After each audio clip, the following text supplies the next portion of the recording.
Introducing first in the corner to my left, from Philadelphia, Pennsylvania, weighing in today at 204 pounds, he is the cream in your coffee, your favorite wrestler's favorite wrestler, the Jewish Cannon, the physical embodiment of charisma, the most entertaining man in professional wrestling, Mr. American Rana. He's also really good at Twitter. TV Wrestling, the 104-minute man. He is the main event, the king of taunts, the product, Dijak Star.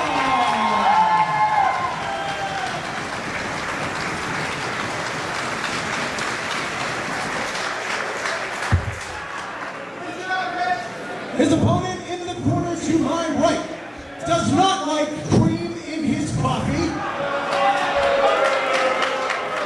He's definitely not your favorite wrestler's favorite wrestler.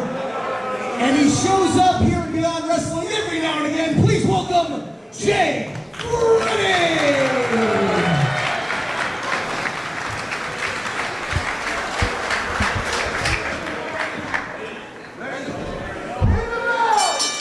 Fans Beyond Wrestling, this is Denver, Colorado. The man, not the place, going to be calling this match alongside John Silver, somebody who's had experience in the ring with both of these men. Oh! It's over. I would have done it. Man, he had him stacked. Oh my God, what do I even say? I don't know, man, Raw Dog. You got a big first time ever match against Kyle O'Reilly. Yeah. Later on tonight, you got to think both of these guys are potential opponents going forward.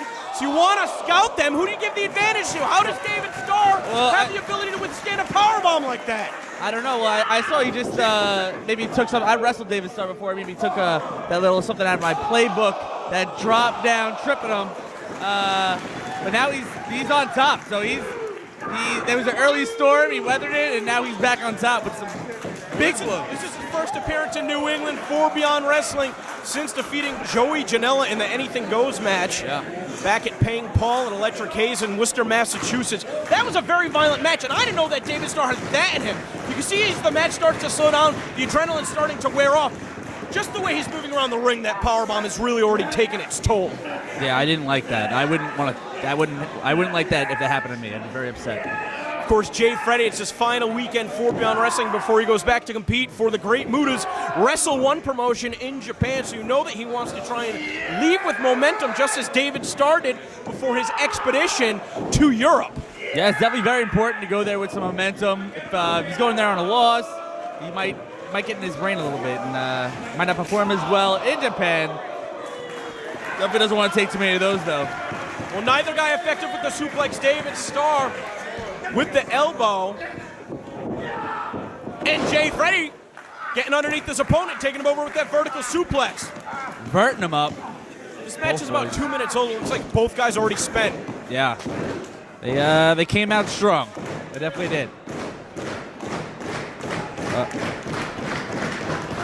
But it's David Starr striking first. I'm surprised to see that. Oh! Jay Freddie is an underrated striker. He hits really hard.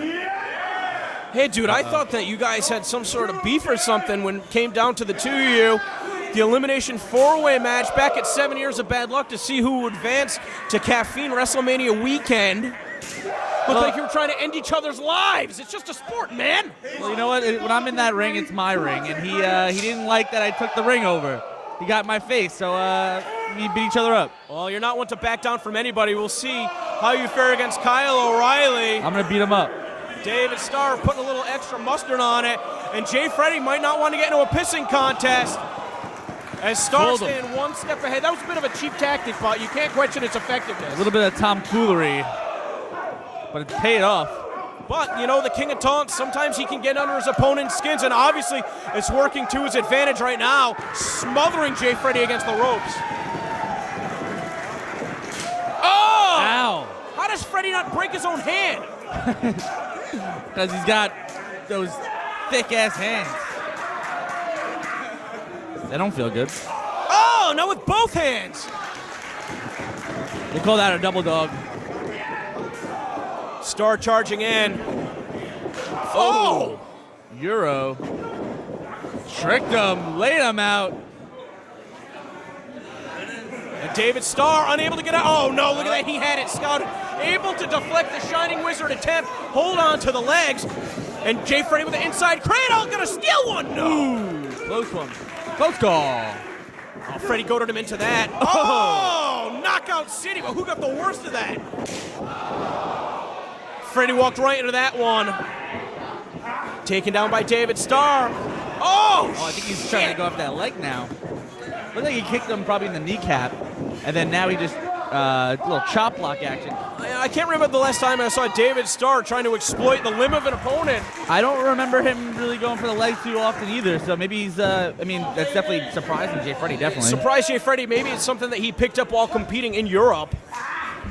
It's a European thing. Maybe he's going to be looking to flip Freddy over. He's got a variation of a lion tamer. I mean, whatever you want to call it at this point. Just leaning back on Freddy. He tapped. Freddy forced to tap out. He almost broke his damn back. Damn it. What a win for David Starr.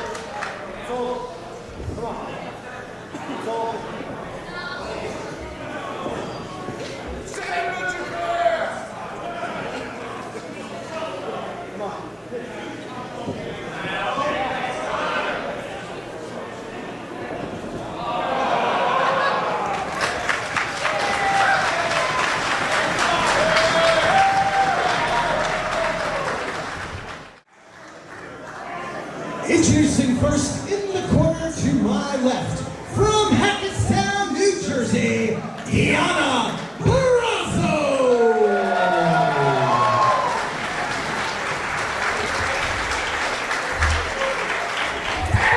Her opponent in the corner to my right, from Austin, Texas.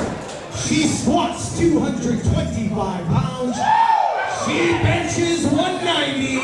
She is the last pure athlete, Jordan Grace.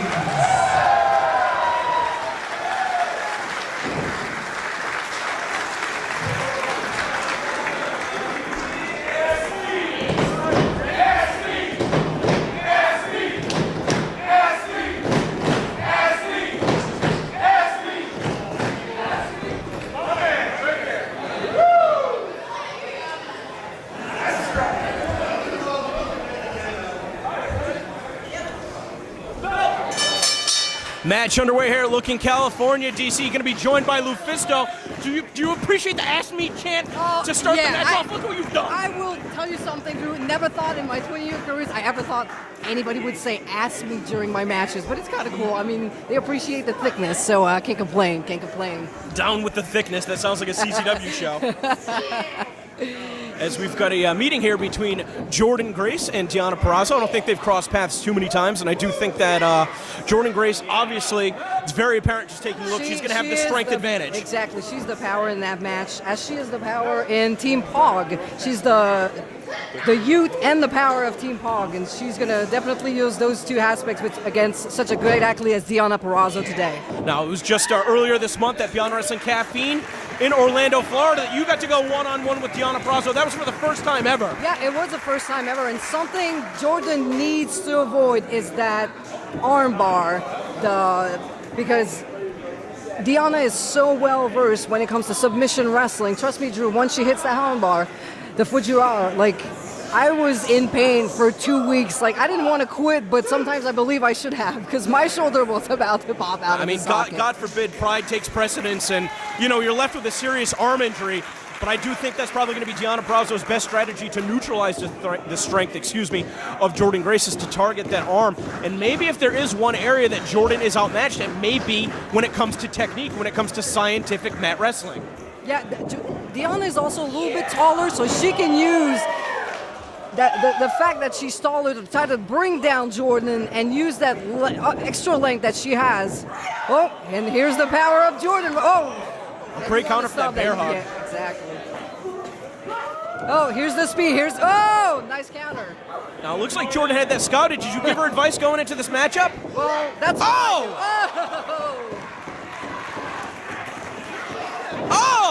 What a combination! I mean, somebody like yourself, Lufisto, a 20-year veteran, hold on, go to the cover. Just a I mean, Jordan Grace, even though she's been wrestling for about 5 or 6 years, even though she only just turned 21, I mean, obviously, there's so much experience that you have that you can bestow to pass on to Jordan Grace. Exactly, and Jordan is a great student when it comes to the game. She studies wrestling. She trains every week in the gym, in the ring. And right now, as we were saying, Diana is focusing on that arm right away. Well, that was an unfortunate calculation from Jordan Grace. She was charged in for the shoulder tackle, and when flesh meets steel, steel wins every single time. I'm surprised, though, to see Deonna Purrazzo taking a shortcut right there. Yeah, she's using the ropes. I mean, she's still listening to the referee when it comes to the counts, but probably she knows that Jordan, definitely helped match her when it comes to strength. So she's going to use those extra, anything she can use to win today. Now, correct me if I'm wrong, Jordan Grace is right-handed. She is. So that's her predominant arm. So you see Deonna Purrazzo targeting the left arm, the weaker arm of Jordan Grace. Not a bad strategy. And the thing with Deonna is she's capable of targeting both arms at the same time. Well, not at the same time, but during the same match. Because like I said, she's so versatile in any submission. So she could go around Jordan and try to kind of get all those limbs weaker so Jordan cannot use her strength. One thing that Jordan's going to have to try and do is rely on the strength from her legs, from the posterior, to try and get underneath her opponent, to try and throw around some of those big suplexes and slams. Although it may be hard for her to keep her grip, as Deonna is really just doing a number. Ooh. Yeah. We saw perhaps a desperation shot out of Jordan Grace, firing it off to the midsection. Didn't look like it did too much damage, as Deonna's trying to re-strategize now. Trying to suplex right now. Oh, Jordan reverses. That's exactly what I was talking about. That's exactly what Deonna is going for. You're almost going to wonder if Deonna put herself in that position just to see how much damage she's done. Oh! And enough pain that it took Jordan Grace off her feet. Trying to rebound off the ropes. Right in the face. A straight boot. Great coverage on that pin, even with the leg hook. Jordan kicking out emphatically. Jordan is even struggling getting up using that arm right now. She's retreated to the corner. Is this a good strategy? Yes, because it's smart. Oh, here you go. She can definitely use her legs from the corner. She's able to elevate herself up and over. Oh! And here, those squats come in handy. Oh, Jesus. That's my girl. Crushing Deonna in the corner. Use the arm, use the butt. Are you surprised to see Jordan go for that She doesn't have bear hug, a good grip on it right now. She's struggling with her arms. Oh, she just spiked her. Yeah, right on the top of the head. You got to think, though, Lufisto, that's going to be a mistake. I mean, Jordan really has to clasp her hands together. Yeah, right now she can't have full control of her arm trying to apply that bear hug right now. So if you're Jordan Grace and you can't apply the bear hug, what are you going for? We saw her defeat Renee Michelle with the bear hug at the last WWR event in Providence, Rhode Island at the start of March. Don't forget that Jordan also used the Michinoku driver. She can get Deonna up. Oh, she had the opportunity right there. She had the opportunity, just had to sit down. It's almost like her arms aren't strong enough to carry her over. It's a much quicker move to hit because you don't have to hold your opponent as long to hit that move. So I think that should be the strategy for her to go for that. Oh! Wow! Deonna's showing her toughness. Yes. You see how quick her moves, she's capable of picking up her opponent because she doesn't have to hold her as long.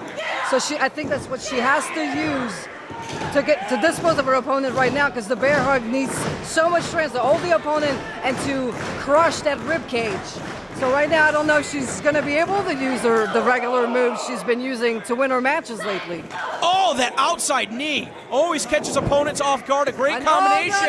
And going right back to the arm. Roll. And there we go, back to the bear hug. Really squatting deep with that, though. And she's got her arms clasped. Are her arms going to give out? Is she strong enough? Oh, look at this, look at this. We see Deonna get a hold of the hand and able to find an escape once again. Oh! You gotta think also, every time she uses that arm for lariats, clothesline, or anytime she hits, she's gonna weaken that arm. Jordan's gonna end this back. and end this quick though. I think she's wasting too much time. Whatever she's looking for right here, again, She a is waist trying lock. She desperately just to cannot hit get it. the grasp. Oh! Bad landing. Jordan got stacked. But Deonna's not quick to go for a cover. What's Deonna got in mind right here? Why would you let somebody the size of Jordan Grace get back up to their feet? And again, targeting the lower back. Is that arm going to give out? Look at the position that she's bending Deonna Purrazzo. She gotta lock those arms. The arms are locked. Well, Deonna tapped out. Deonna tapped out. I don't know if the referee saw. Wow. Amazing display of strength. Jordan, yeah, she fought through pain and was able to hit her bear hug and be the winner today. And one for Team PAWG. Oh. Well, so far the Team PAWG is 1-0 today, but you've still got a big match coming up against Penelope Ford. I want to wish you the best of luck. Thank you. I'm gonna get ready right now.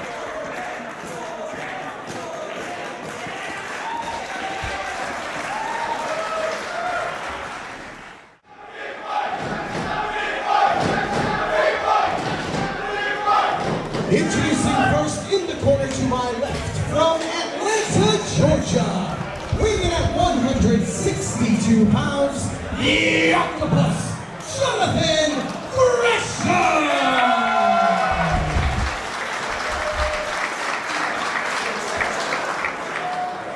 His opponent in the corner to my right, from Toronto, Ontario, Canada, weighing in at 265 pounds, Big Mike, Michael Elgin!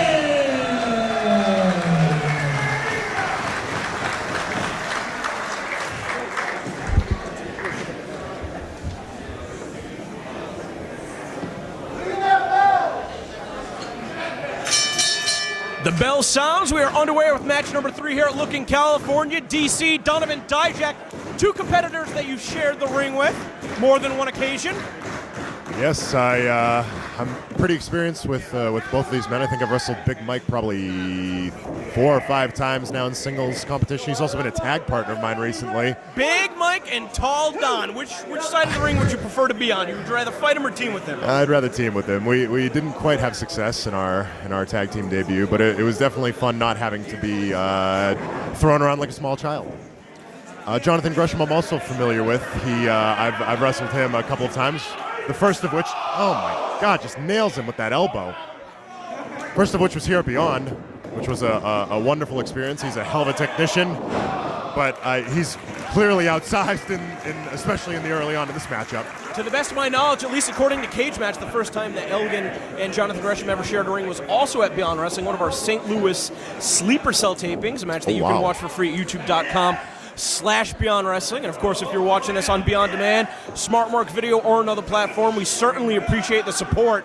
Something that I like about both of these competitors is they are very creative and they like to string together combinations. Big Mike with his strikes, Jonathan Gresham with his holds. I think they're very evenly matched in terms of their level of skill.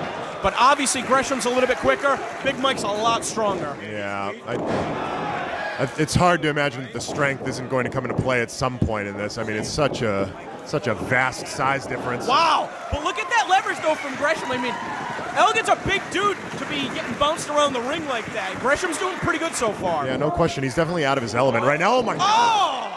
Jesus Yeah, right Christ. now he might be out of this world. Yeah, that's it. Able to bridge out of it somehow. I don't think he had the strength or the wherewithal to be able to power out of that. Obviously, when you're going up against someone like Big Mike, but he was able to bridge on the top of his head using his technical prowess to avoid the pinfall there.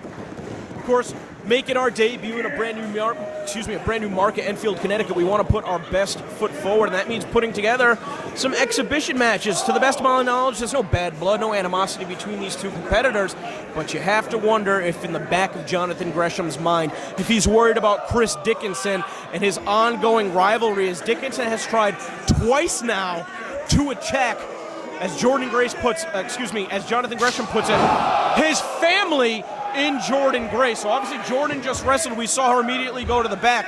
Is Jonathan Gresham concentrating 100% on Michael Elgin, or is perhaps in the back of the mind he wondering if Chris Dickinson's somehow going to get involved? I mean, if he is focused on anything other than the task at hand right now, Michael Elgin, I mean, he just got into a chop battle with Michael Elgin. It was I think 3-1, 4-1, and the one from Michael Elgin just sent him right off his feet. Well, a lot of those guys that trained at WWA 4, the way that they throw those strikes, they're very heavy-handed. But again, you're not going to go blow for blow with Big Mike and have it come out in your favor. Yeah, he's going for the finishing blow. He's going to have to rally off more than, yeah. See, if you're going 1-for-1 with Big Mike, it doesn't matter who you are. You're going to be eating the canvas. This might be a good test for Gresham going into tomorrow's tag team match, where he's selected. I don't know. I did think it was kind of surprising though. He selected Zack Sabre Jr. instead of Jordan Grace as a partner. I mean, obviously Jonathan Gresham defeating Zack Sabre Jr. 3 consecutive matches at 4 Beyond Wrestling in 2016. So he feels like he's picked the best partner in the world. But somebody like Michael Elgin is probably more akin to Chris Dickinson. And speaking of the devil, see. Some of the guys up from the balcony trying to get a bit of a closer look. Although Chris Dickinson, Jaka, EYFBO have a huge 8-man tag. I see them peeking through the curtains, though. Yeah, I'm not sure they're going to have much more to peek at if this continues. Maybe you are right. Maybe Jonathan Gresham is distracted in this match. I'm telling you, I mean, this is a very different building than anything we've ever run before. It's a big open room. Obviously, those curtains are a bit translucent with the sun in the background, and you got to wonder, Jonathan Gresham, he's got one eye on Michael Elgin, you got to think one eye to the balcony, and who knows where, you got to think maybe Jordan Grace went to one of the locker rooms to try and shower off after her match. Who's back there? What's going on? Yeah, again, all the evasiveness here. I think Gresham has finally learned his lesson that maybe he needs to take that quickness advantage, because if he's going to go strike for strike with Michael Elgin, he's going to lose every time. Yeah, attacking Elgin used the rope to hold himself up, left himself a vulnerable target. It's Gresham connecting with the knee to the elbow, trying to hyperextend it. Oh, wow. And once again, targeting the arm. Yeah, you got to think a guy as experienced. Yeah, he's going right after that left arm. He saw the opening first. Now we're only 20 seconds later, and he's already attacked 3 or 4 times, going for that deep arm drag, which will affect your shoulder socket. It might pop it right out. Big Mike feeling the effects still. That time it looked like his right shoulder collided with the buckle. Oh my God, the speed involved in that. Just the whiplash effect of having your head knocked back like that. Gresham now focused on the task at hand. Second away from beating Big Mike. Yeah, I think Elgin might not be completely sure where he is right now. That hesitation drop kick used all the speed, all the torque, all the momentum, the height. Did you see how high he jumped on that, and then connected full blow right into the forehead of Big Mike. And now he's going right back after that left arm. Big enough to get the octopus stretch on Elgin? Are his limbs long enough? Because Elgin, he may not be the tallest competitor. You're tall, Don. He's Big Mike. He's so wide. Thick dude, and then it looked like as soon as he applied him, Elgin was already going to counter, just getting right over to the ropes. Oh my God! It just stood up with a human being on his back, and Gresham very wisely going straight after that left arm again. This is the kind of tenacity we're going to have to see out of Jonathan Gresham. That's if he can even make it to the tag team match tomorrow. Jonathan Gresham, Zack Sabre Jr. against the Evolve Tag Team Champions, Chris Dickinson and Jaka, better known in Beyond Wrestling as Doom Patrol. Oh, man. Just grazed him on the back of the head. It was enough to take Gresham off his feet. Big Mike. You know what, though? Dijak, this is something that I've never really understood the concept of, like a warm-up match. Like, you could literally die in the ring at any given time. Oh, like, no question. Who's to say? For, a deadlift Falcon Arrow, what kind of condition are you going into your next match? Maybe it's going to help with strategy, but is it worth it for the toll it's going to take on you physically? Every single thing. People can't take for granted. I mean, Big Mike, Michael Elgin, is one of the strongest men in the world. And despite the fact that Jonathan Gresham is a hell of a resilient competitor and was able to get his shoulders up before the 3 count, that doesn't take away from the fact that that devastating Falcon Arrow was just delivered by literally one of the strongest men in the world. You can't overlook every single one of these blows, every single one of these clotheslines, and now he's probably going to come from the back. Yeah, he tends to string together these clotheslines. Every single one of them feels like a 2x4 just bashing you in the face. Again, these strike combinations are just ridiculous from Big Mike. Gresham's just shaking his head. Yeah, if he hits this running lariat. We've seen Gresham submit opponents through strike combinations in the past. I don't know if I've ever seen anybody give it up after getting clotheslined. He keeps trying for that running lariat. If he connects. Gets him off his feet. Wow! Good Lord, look at the bridge. Oh, I thought he had him there. The power, the neck strength, the resiliency of the octopus Jonathan Gresham at this particular moment is unparalleled. To be able to lift the man who's twice his size over his head, land directly on top of his head, and to keep that neck strength into the bridge is amazing.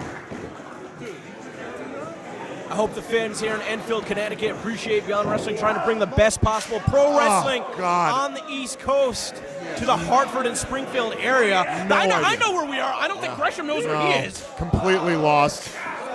Jesus. Oh, man, how do they stay on their feet? There we go. There's the clothesline. Can he get the cover? I knew it was just a matter of time. That might have been all the gas that Elgin had left in the tank. Yeah, he's not going to be able to make it over for that cover in time, if at all. I mean, how many strikes did Big Mike take right on the face? I mean, 4, 5, 6 before he was able to execute that last desperation diving lariat. At least they're both getting much needed recovery time here. Yeah, but if Kevin Quinn gets to the 10 count before other guys back up to their feet, we're going to be seeing a draw. Yeah, there's just too much resiliency in the ring. Both of these men have too much pride on the line, too much to lose. Elgin's up first, and he's got his sights set on Gresham. Gresham backed himself into a corner. And these are unforgiving buckles. You know, there's only so much separation you can get in the ring, and obviously here, close quarters here, you know, you can't really retreat to the floor when there's fans pretty much covering every inch of the old banquet in Delhi here in Enfield, Connecticut. And things are looking bleak for Mr. Gresham. You know, Elgin likes the stalling suplex from this position. Yeah. Oh, my Looking God. for something else instead, maybe a power slam? Possibly that power slam, yeah. Sometimes he does that out of a slingshot. Oh my God, he's got him up in a fireman's carry. I can't imagine what he's thinking about. But Gresham, so intelligent, so savvy. Back to that left arm in a moment of desperation. When he needs it the most, he has that advantage. Oh! You know, talking about how this is kind of a tune-up match for Jonathan Gresham, heading into his tag team match tomorrow against two powerhouses. This could not be any more different. What is this counter right here? Oh! Now going for pin for pin. Caught him. Michael Elgin's opponent tomorrow cannot be any more different than Jonathan Gresham's. He's going to be going one-on-one with Keith Lee. Oh my goodness, into the DDT. But Big Mike is okay. Gresham, at least, you know, with the wherewithal to try and get back up onto his feet. I think the mind was willing, the body just gave out. He tried his damnedest, but if he hits this buckle bomb, that's got to be all she. Oh my God, rolls couldn't hook through. The arms. Even with Mike stacked up, he couldn't hook the arms. Now he's got the arms trapped. The crucifix on and off. What's going to keep Big Mike down? Oh, God. Christ. Have you ever seen someone utilize clotheslines more effectively than Michael Elgin here tonight? Here tonight, no. In history, maybe Stan Hansen, Bradshaw. But I mean, the list is short, and you can throw Michael Elgin's name right on it. I mean, these are devastating clothesline after devastating lariat, and it looks like he's looking for one final gigantic, meaty exclamation point. You can't blame him for keeping going back to the well because it seems to be the best thing against Gresham. Gresham's looking for backside, no chance. And now Gresham, look at this, he's got the legs wrapped up. Look at this clutch. He's got him stacked up. Wow! Unbelievable!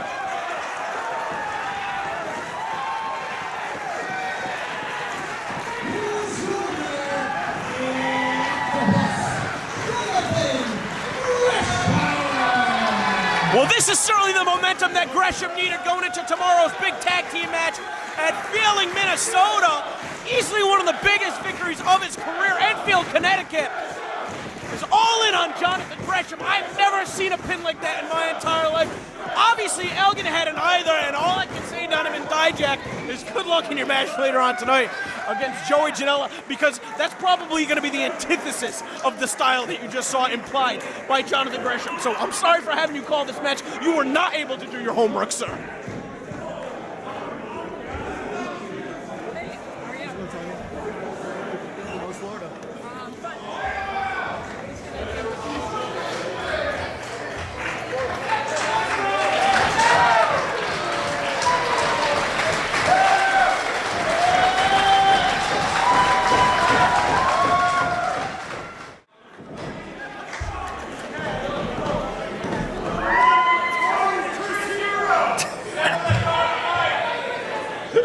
I'll try something real quick, if you'll indulge with me.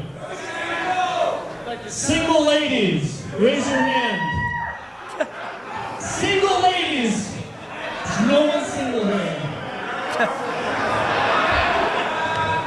Are you happy about being single? Come here. Come here.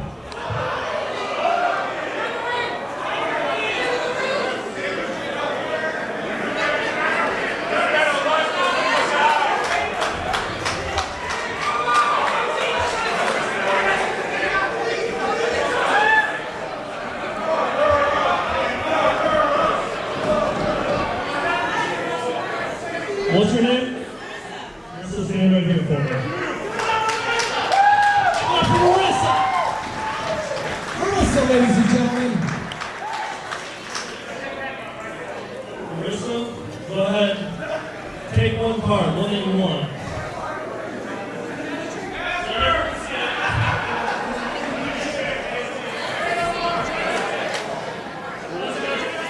It doesn't matter if I see it. 4 cards. 4 cards. Marissa, go ahead, sign the card as big as the card.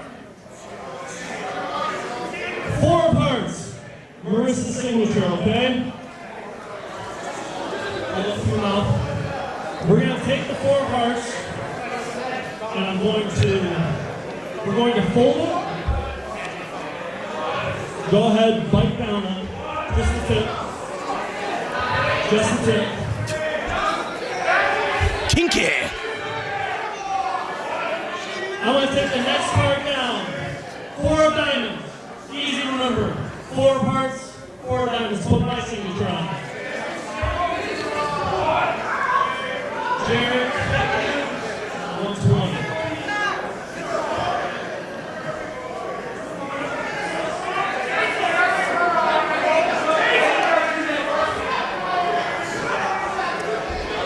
Watch. Take the 4 of diamonds. I'll fold it.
Marissa, ladies and gentlemen.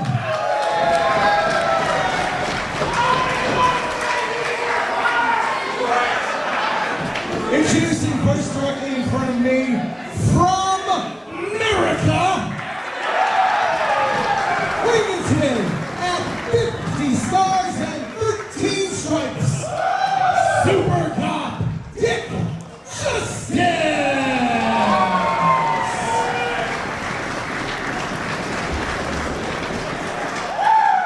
His opponent, to my left, originally from Detroit, Michigan, currently residing in Marina Del Rey, California, weighing in at 195 pounds, the illusionist, Janela 120.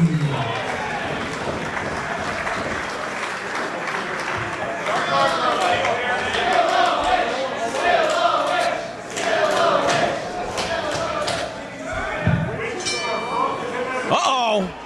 The timekeeper getting a little eager. The referee has not checked both these men to see if they're ready to go, and I think that Dick Justice is scared of Janela 120, called him a witch. How far are we from Salem? We're probably very far away, even though it's in New England. We're in western New England right now. This is the Salem Witch Trials. It's 2017. Maybe the Enfield Witch Trials, Joey Janela. Joey Janela, coming off your widely popular spring break show, we saw some pretty weird things. I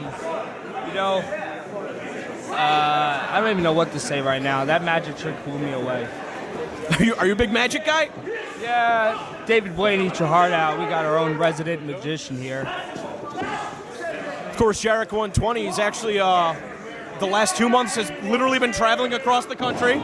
And he's been training at every single wrestling school that he can find along the way. When I saw him WrestleMania weekend, he just come from Texas where he was training at Booker T School. He did the Evolve seminar. I know he's been training with both Chikara and CZW now that he's made it up to the Northeast.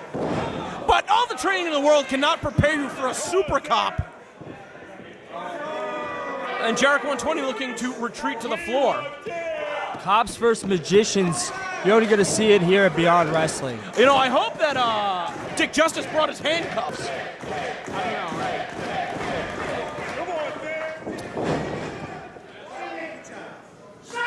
I was going to say it would be a magic trick if Dick Justice could fly out of the ring like that, but he has slimmed down quite a bit. He's still weighing in at 50 stars and stripes, 13 bars. I don't know.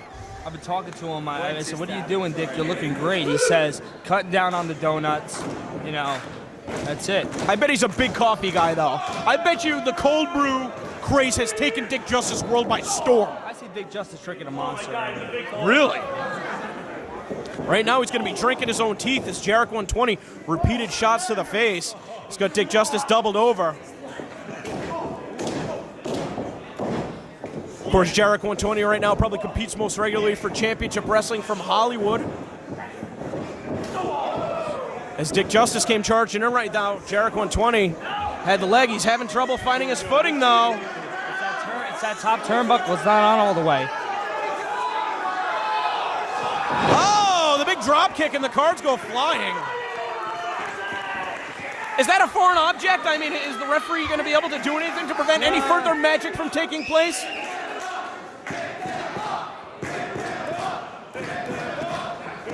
Janela 120 looking to play an impromptu game of 52 pickup. Oh!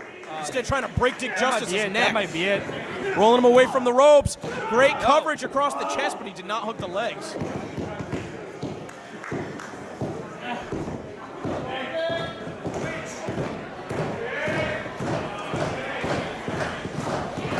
Janela 120, let's see if he can find his footing any better from this corner. Looks like he's got something in his hand. Oh, yeah! Dick Justice got something in his hands, all right.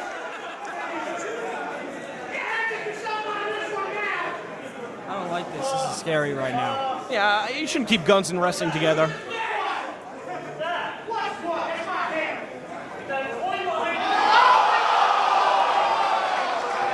Oh, no.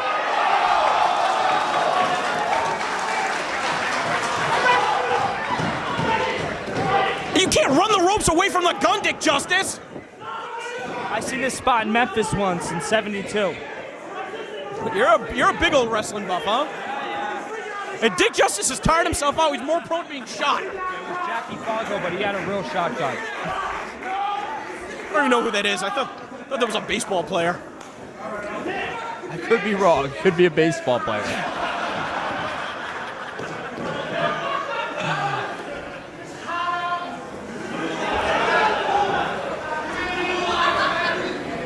A what? What? Jarek 120 just went to the gimmick table. He's gotten a supply of munchkins. You're gonna fuck up this man's diet.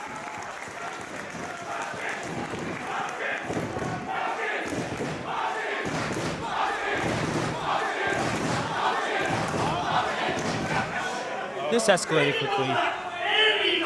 Now, what kind of a magic trick is this? He didn't say eat it.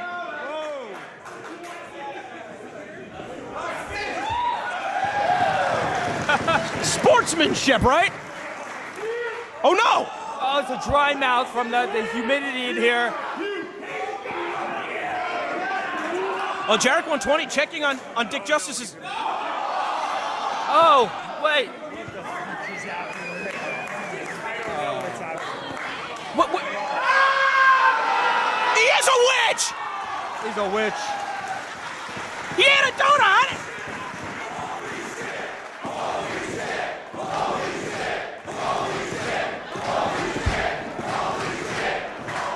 Oh, going for the magic choke slam! Oh, driving him down! Jarek 120 did a number on his back. Can he get it done? Oh. You know Rob Gronkowski showed that on Nickelodeon when he did it to Johnny Cockstrong? That's a sports guy, right? Or is he a wrestler? Yeah, I saw him. He stole the spot. He was on WrestleMania. He's a wrestler, or is he a sports guy? You can never tell these days. And now Jarek 120, the puppet master. Gronkowski, the one who wrestled in Memphis in '79. You don't even know years. Oh. And now he's got a lasso trying to pull Dick Justice up. Oh my God. Oh, good night, Jarek 120. Thanks for He took him to the precinct. That's a good one, right?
Introducing team number one directly in front of me, fighting out of the Pazuzu Projects, at a total combined weight of 862 pounds, the Nasty Savage, Shotgun! Dirty Daddy, Chris Dickinson! The Nasty Assassin, Mike Dresden! And the Funky Monkey, Angel Ortiz, their team!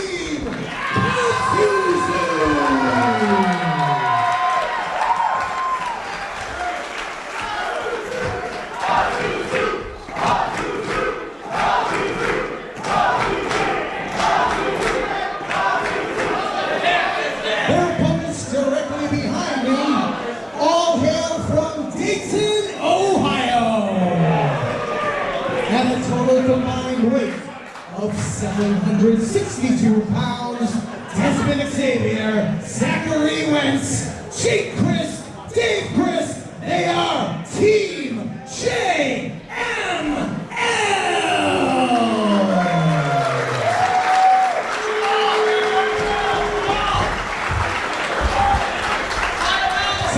Settle down. Oh, wow. Before things get out of hand right now, I want to wish Zachy Boy a little happy birthday. Which means, get up! Oh! DC calling the match alongside Jonathan Gresham, or he's very surprised. No sportsmanship from Team Pazuzu. I am not surprised at all. Please excuse me, I'm losing my voice. I'm surprised you can even breathe after the match you had with Michael Elgin. Huge, huge victory. You got all the momentum in the world on your side heading into a match tomorrow alongside the best technical wrestler in the world, Zack Sabre Jr., but you're going to be going up against two powerhouses in Chris Dickinson and Jaka. To be honest, I'm more concerned with getting my get back with Chris Dickinson. But right now, I'm more interested in calling this match between one half of EYFBO and Dave Chris.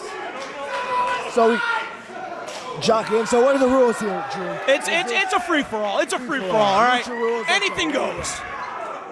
Hopefully we leave the venue intact, all right? We still got a few more big matches on deck. Well, I don't know. We do have Team Pazuzu out here, so let's keep our fingers crossed. You can never trust these guys as Jaka comes flying in with a rolling capo kick. Of course, we saw them all on the same page back at Beyond Wrestling Caffeine down in Orlando, where they were victorious over the Gentlemen's Club and Team Tremendous in another 8-on-8 tag team match. But JML has become known for their insane 8-man tag team matches here in Beyond Wrestling. And we're just getting warmed up and over for Desmond Xavier. We saw them from the apron. And Desmond Xavier, of course, I mean, every single person in this match has some major accomplishments under their belt just within the past couple weeks. We saw Dickinson and Jaka picking up the Evolve Tag Team titles. Of course, EYFBO, known as LAX and Impact Wrestling, winning their tag team titles. Desmond Xavier debuting, and just a glancing blow on that kick, able to take Jaka down. Lucha pass through. Leona, Lucha arm drag into the corner. Of course, the Christmas staples of independent wrestling, tag team wrestling, whether you've known them as Irish Airborne, OI4K, now collectively known as JML. They're the leading veteran tag team in independent wrestling. They're going to get in the match to be a factor, though. Oh! And it seems like in a match like this, your best strategy is to try and roll to the floor. Get out of there and hope that you got a partner that's got your back. Definitely. You definitely don't want two guys from the same team getting on there. Oh, nice arm drag combination. And Wentz may be the birthday boy, but I feel like he has the most to prove of anybody in this match. Big standing moonsault. That's that ooh-ha combination. And now we got Chris Dickinson. Failed clothesline attempt.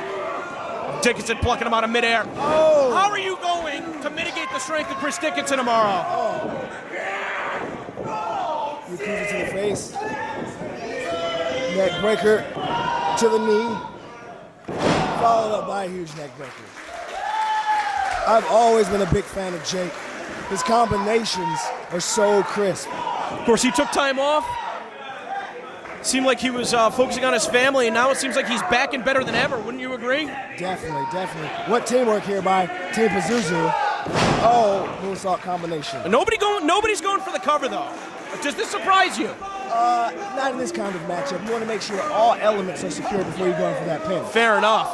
We're going to see if perhaps some competitors are finally going to settle to a corner. Looks like Pazuzu has picked theirs. Vertical suplex. Keeping him up. Here comes Jaka tagging himself the idea in. about this is knocking out your opponent with the blood rush to the tail. It's almost like a pins and needles sensation, correct? Yes, happened to me today actually with Elvin. I mean, it sucks when you're sitting at your desk and it happens at your foot. Never mind actively competing to win a wrestling match. And all four members of Pazuzu, they're hitting the cycle today. Push that weight down from the hips to get out of this. I mean, all the leg kicking in the world is not going to do anything to prevent Chris Dickinson. He's going to put him down where he wants to, when he wants to, with that Falcon arrow. Does he have enough to kick out? I think Dickinson took an extra second or two to get into position from that Falcon arrow. I tell you, JML must trust Jake a lot. Nobody even attempted to come in to break that up. Double team in the corner here. I don't think Jake has any fight left in him right now. All that blood's in his head. A bit of a cheap shot from Mike Drastic. Open and wounded Jake. All right, we got Jock in here. Jaka continuing the attack on Jake Chris. I think Jake Chris might be the oldest competitor on the JML team, but that doesn't necessarily have anything to do with his condition. Definitely not, definitely not. He's gonna buy the hood. It's a bit unusual to wear a vest with a hood coming into the match. Is his style. Oh! A dive through, sends them out. Whoa! Oh my God. Oh, bad landing for Jaka. And Dickinson could not get Zachary Wentz.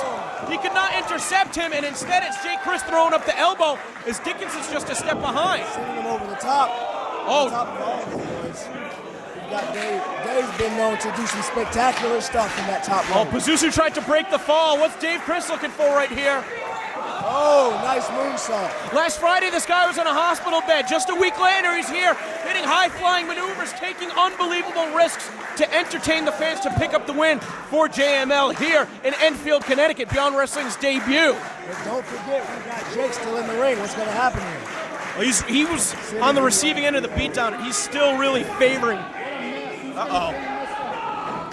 He's nursing some injuries. Jake's still in the ring, so he's still our legal man. Well, he's showing signs of life with hands on the rope, but it looks like his hand just collapsed. He might be seriously hurt. I will do the pass, making it through one of those Jaka headbutts in that corner. There is no give.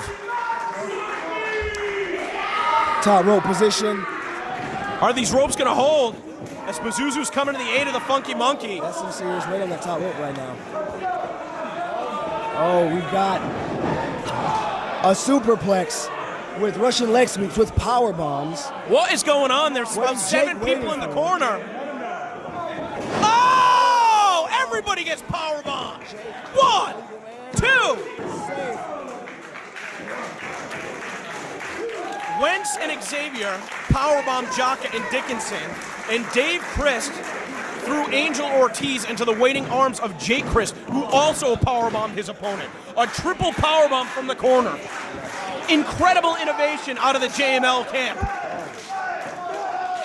Big slaps here. Ortiz is on the top of his game. His conditioning is second to none in Team Pazuzu. He looks like $1 million. Oh, Jesus. But looks can't stop you there. Slingshot to super kick.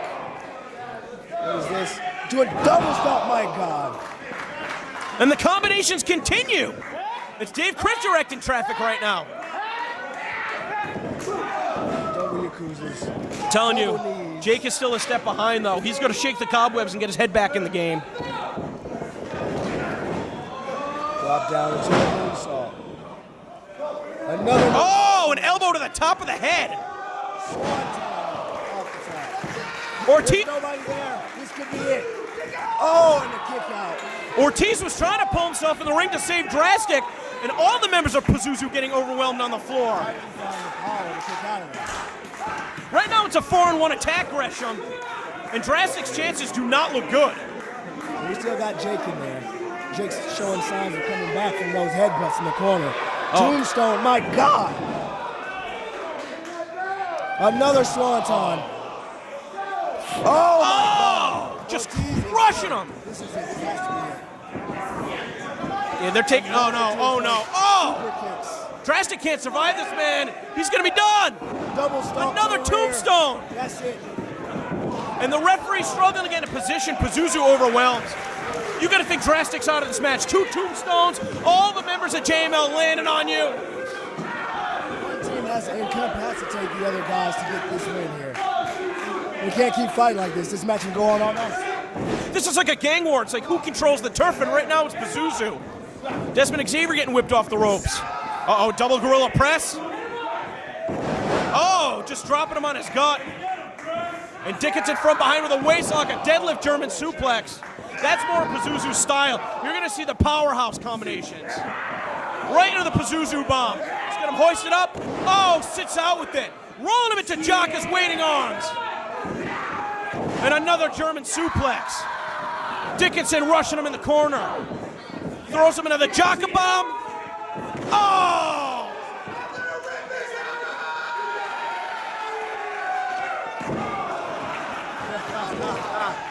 A little bit too much showboating could have cost Pazuzu the match right there. It's important to have the fans on your side, but a win's a win. Oh, another one of those knockout headbutts. Yakuza to the face. Oh, caught him with 2 kicks. What a combination out of Dickinson. I give no praise to that man at all.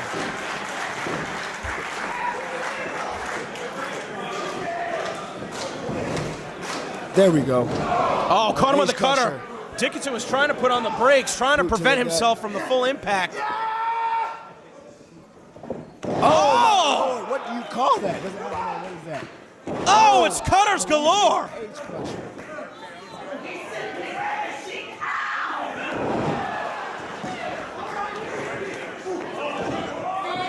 Oh, Jesus.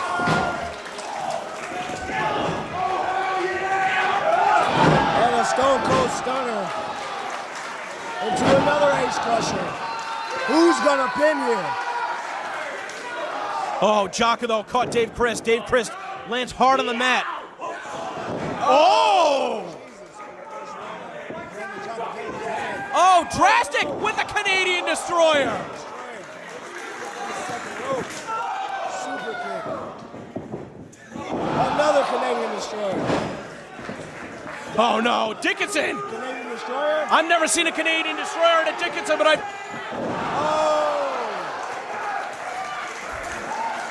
Can I say it? Canadian Destroyer Party. Oh, Dickinson stacked up.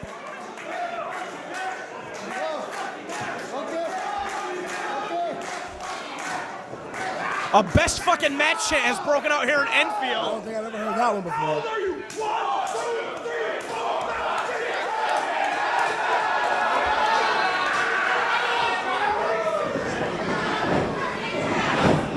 Here we see Drastic from behind. Wentz was only dealing with Ortiz and now EYFBO. It looked like he stopped in midair.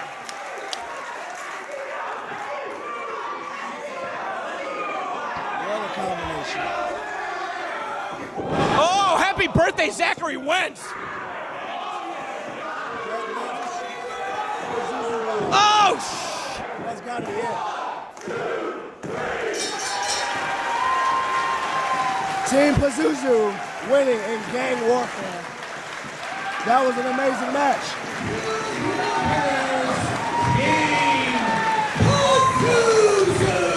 but Gresham, the match is over. We don't need to focus on the action now. We saw the combinations from Team Pazuzu. Tomorrow it is you and Zack Sabre Jr. 2-on-2 against Dickinson and Jaka. What are you going to do? My goal is to rip Dickinson's head off. That is it. That's all I care about. He laid his hands on my woman, he dies. Simple as that. Well, Gresham, you can never underestimate when you're fueled with fire like that. Obviously, Chris Dickinson crossing the line, you said it yourself, he messed with your family. So congratulations on the victory over Michael Elgin earlier tonight. It's been a pleasure calling this insane match with you. Thank you.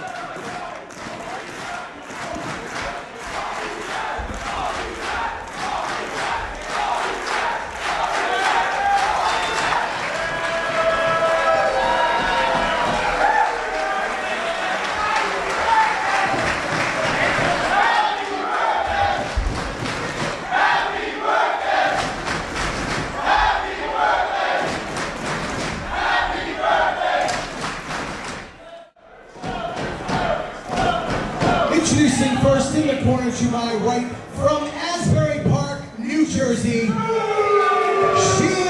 the bad girl, Penelope Ford.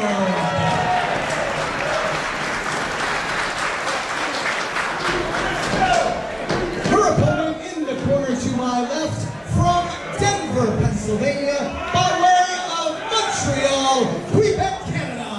Weighing in today at 150 pounds, she is the one-woman army, the one-woman revolution, a wounded owl, Lufisto! Oh, I'm surprised to see this type of aggression out of Penelope Ford. That was really dumb, actually. DC going to be joined for this WWR Showcase match by Jordan Grace. Congratulations on your victory earlier tonight. Everyone knew it was going to happen. How's your arm right now? I can't believe you had the strength to hold the bear. Oh man, that was desperation. That was complete desperation. Well, it worked, and There right we now go. your partner, your mentor. What's your relationship specifically with this guy? She's a little bit of both. She's my partner and my mentor. She's one of my best friends, so you know. She's the best in the world, actually. I'd be hard-pressed to disagree with that. I do think that Lufisto is one of the very best women's wrestlers ever to compete. You know, this is going to be, there you go. This is going to be really interesting because, you know, Penelope, she takes a lot of crazy shit and Lufisto gives a lot of crazy shit. So well, that's how it's going to be good. Earn her reputation, but we've always seen her in Beyond Wrestling alongside Joey Janela. Joey Janela, of course, preparing for his match later on tonight against Donovan Dijak. He should probably actually be out here. That would be smart of them. Well, he's focusing on his putting together a strategy for Donovan Dijak. I mean, does he have a strategy? I don't know a lot about Joey, but probably not. He's a maniac, but she's just as crazy, and that's why they're perfect together. The resilience, the toughness, whatever you want to call it, I think Lufisto is going to have a field day against Penelope Ford. Those hurt. I've taken those. Those really hurt. I'm glad I'm not on the receiving end of those anymore. Oh. Lufisto hooking the leg. Yeah. Lufisto is like an evil scientist. She can just dissect you in the ring. There is absolutely no doubt about that. And she knows so many holds, it's ridiculous. She's taught me so much. But Penelope Ford, to her credit, even without a counter, is still holding on. Oh, look at the way her legs are bent. Ugh. She's lucky she's flexible. Yeah, but that can only, I mean, the body can only bend so far. I mean, she did take that crazy spear from, that was ridiculous. Yeah, Janelope surviving the hit squad in Worcester last month. Surviving Candice and Joey WrestleMania weekend at Beyond Wrestling Caffeine in Orlando. That match was unbelievable. I cannot believe a matchup like that flew under the radar. Oh, well, she doesn't have Joey here with her tonight, so. Even when Lufisto's definitely going to pick this up. Even when we saw Penelope Ford competing in WWR previously, it was alongside Maria Manic in a tag team match. So this is the first time we're seeing her in a singles outing, and right now Lufisto is making her kick herself. Not looking too good for her.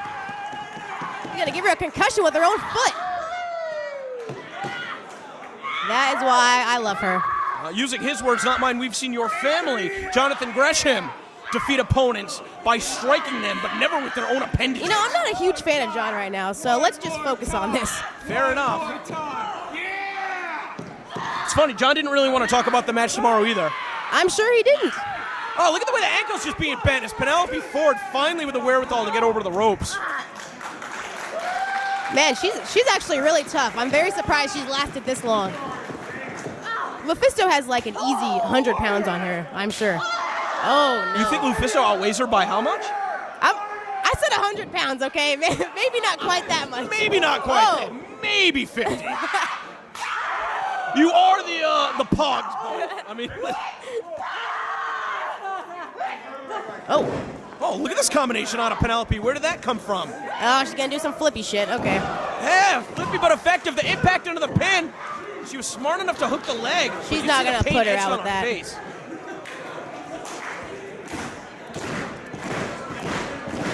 Crowd's really getting behind him here now.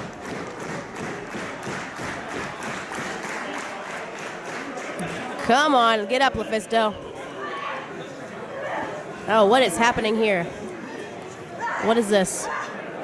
Well, Penelope's taking a lot of time right here trying to hook up the thick legs of Lufisto. Oh, no. Maybe looking to demonstrate her submission prowess? Ooh. This is not going to end well for her. Are you surprised to see Penelope Ford pulling out a submission? I'm shocked, actually. It requires so much strength, though, just to apply a hold like this. Lufisto dragging herself to the rope. You got this. That was kind of dirty of her, but oh well.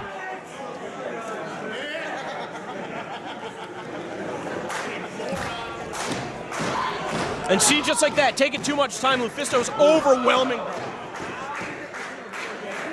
That is that veteran ability there. Oh, what's going on here? That was probably smart of her. Oh, man. Whoa! Okay. That's She's definitely fast. What to do is try and stay a step ahead of the veteran. It's going to be virtually impossible. Lufisto's just such a complete wrestler.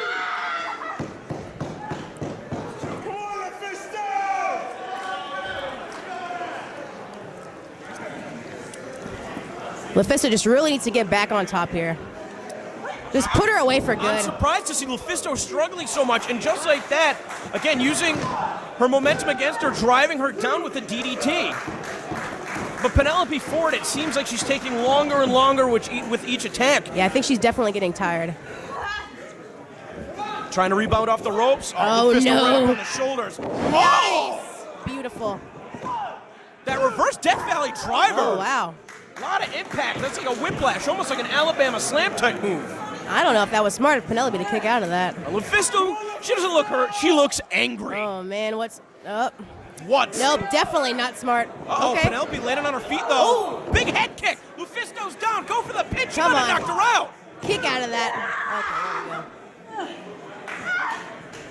You almost wonder if the referee's hand striking the mat was enough to wake Lufisto up. It looked like she had the eyes rolling on the back of her head. Oh. There we go. Oh. Running into a wall, except this wall fights back. This wall's hitting Lufisto. Oh. Just crushing the ribs. Penelope forced to retreat to the corner. She's breaking You're her not in safe half. there, Penelope. That's a bad place to be. Oh, man. Cannonball City population, Penelope Ford. There goes the boot. The boot is gone. Okay.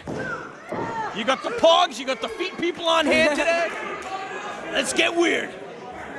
This is going to get a lot of hits on YouTube. Stay with the sock, too. This is the reason why we're not making any money off of YouTube now. Thanks a lot. Thanks a lot, Jordan. Got her with that jawbreaker, all kidding aside. Nope. Lufisto, though, just a shot to the throat. It's got her hooked. Choke bomb. Oh, what's this? Oh, no. Oh, Look at cradle. cradle the Oh. head. Just snap There her you over. go. That's going to be it. 1, 2, 3. Are you... How does Penelope keep kicking out? I don't know. She just doesn't know how to stay down. Lufisto arguing with the official. Surprised to see that. Maybe looking for the burning hammer once again. If it happens, it's definitely over. Hit her with that cutter out of nowhere. Penelope, a sense of urgency getting to the pin, but still couldn't keep her down. Oh, Penelope's definitely frustrated. She's a bad, bad girl, proven to be a good, good wrestler, but she's not the winner here tonight in Enfield. Still favoring her head. Is Lufisto now struggling to get back up to a vertical base. Penelope having to utilize the ropes. This could be a mistake. Why would you let Lufisto get back up to her feet? Rebounding off the ropes? And a miscalculation of distance. Not a good Penelope got idea. caught under the jaw. Lufisto's got her up. Oh, takes her down with the burning hammer. That's it. It's over. And Lights that's it. out. Penelope Ford, thanks for coming. Here comes Alpha Sigma Sigma pulling the boots of Lufisto. Lufisto unable to compete at 7 years of bad luck because she had a concussion. Took the 2-on-1 against Jordan Grace. And of course that blow-up doll that they bring ringside has Lufisto written on it. Could you possibly get more disrespectful? Big Daddy Beluga and Anthony Green. Jordan Grace at least with a vantage point right here doing commentary with me to make the save.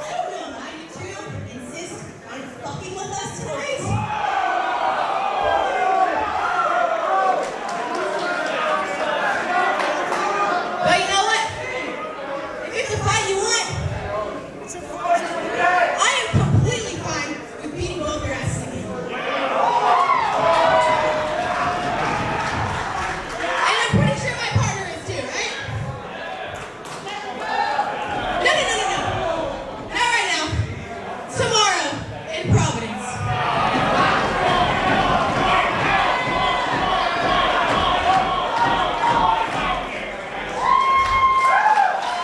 Well, Jordan Grace laying the law. It's going to be Team Pog versus Alpha Sigma Sigma tomorrow at Filling, Minnesota in Providence.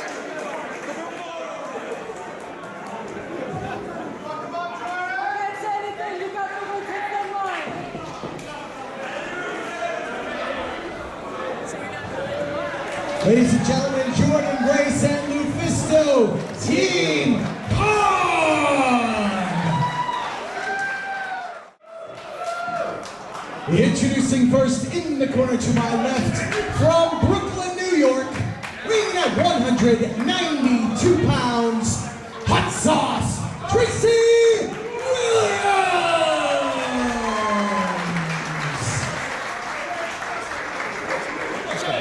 Williams!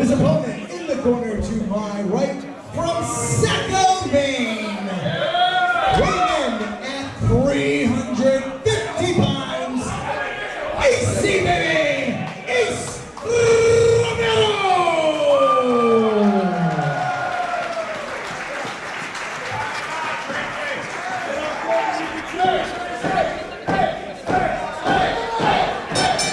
And here we are, Funky Monkey on the sticks, and we got the hot sauce, Tracy Williams versus the Big Daddy, oh my God, Hoss Ace Romero. And we just last month wrestled him in a tag team match, and he took us to the limit, and this time he has a singles opportunity to really show the Beyond crowd what he had to offer.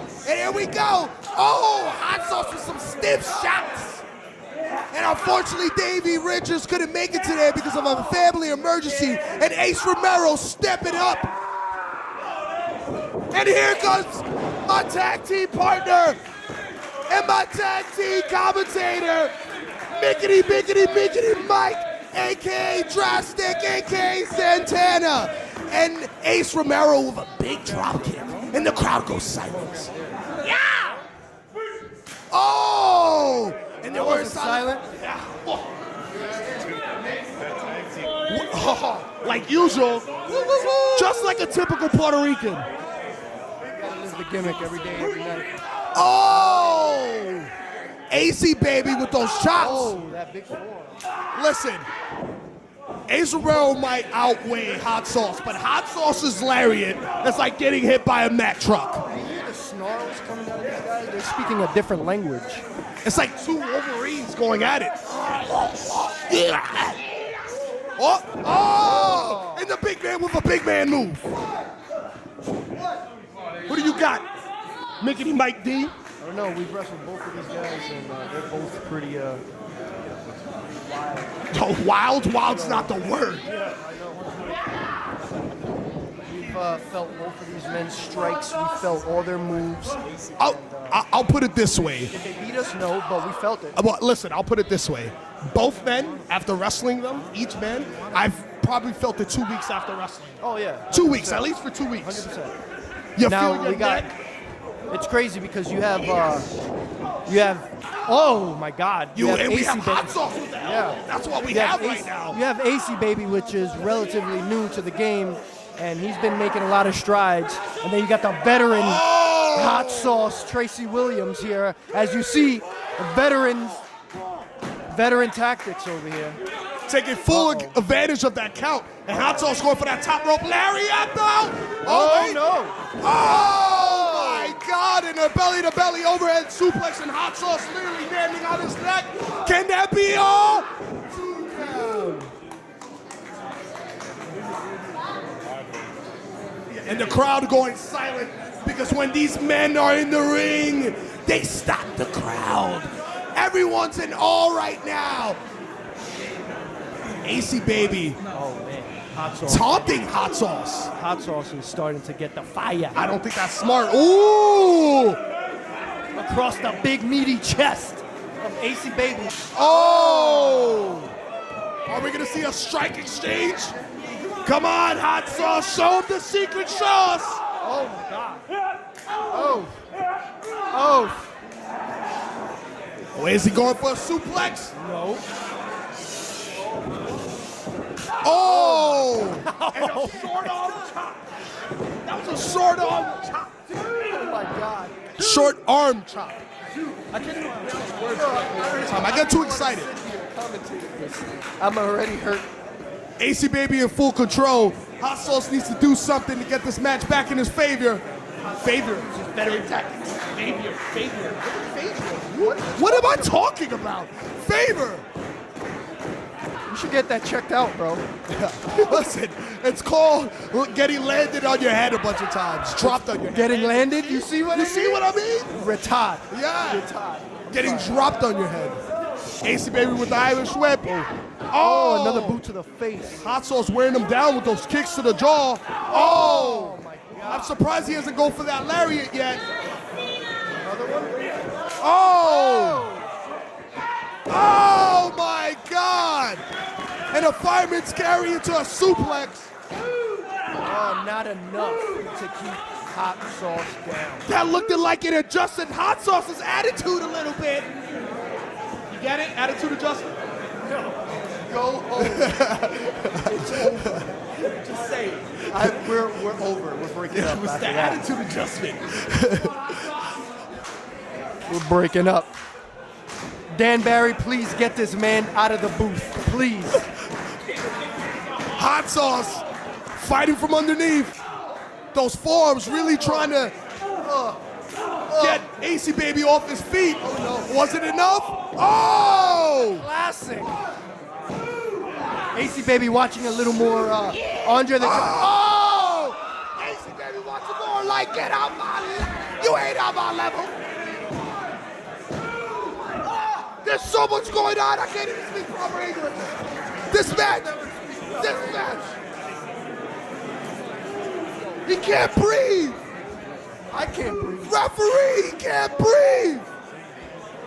Help Hot Sauce out. Come on, Hot Sauce. Show up the secret menu. The secret ingredients. That's ingredients, you jerk. But he got a secret menu. What is going on up here? He's drunk. Yeah, Hot Sauce is with those. This man is taking a little too many trips. Oh my God. Into the corner. Oh my God! There it is! I'm sorry for yelling in your ears, but Jesus.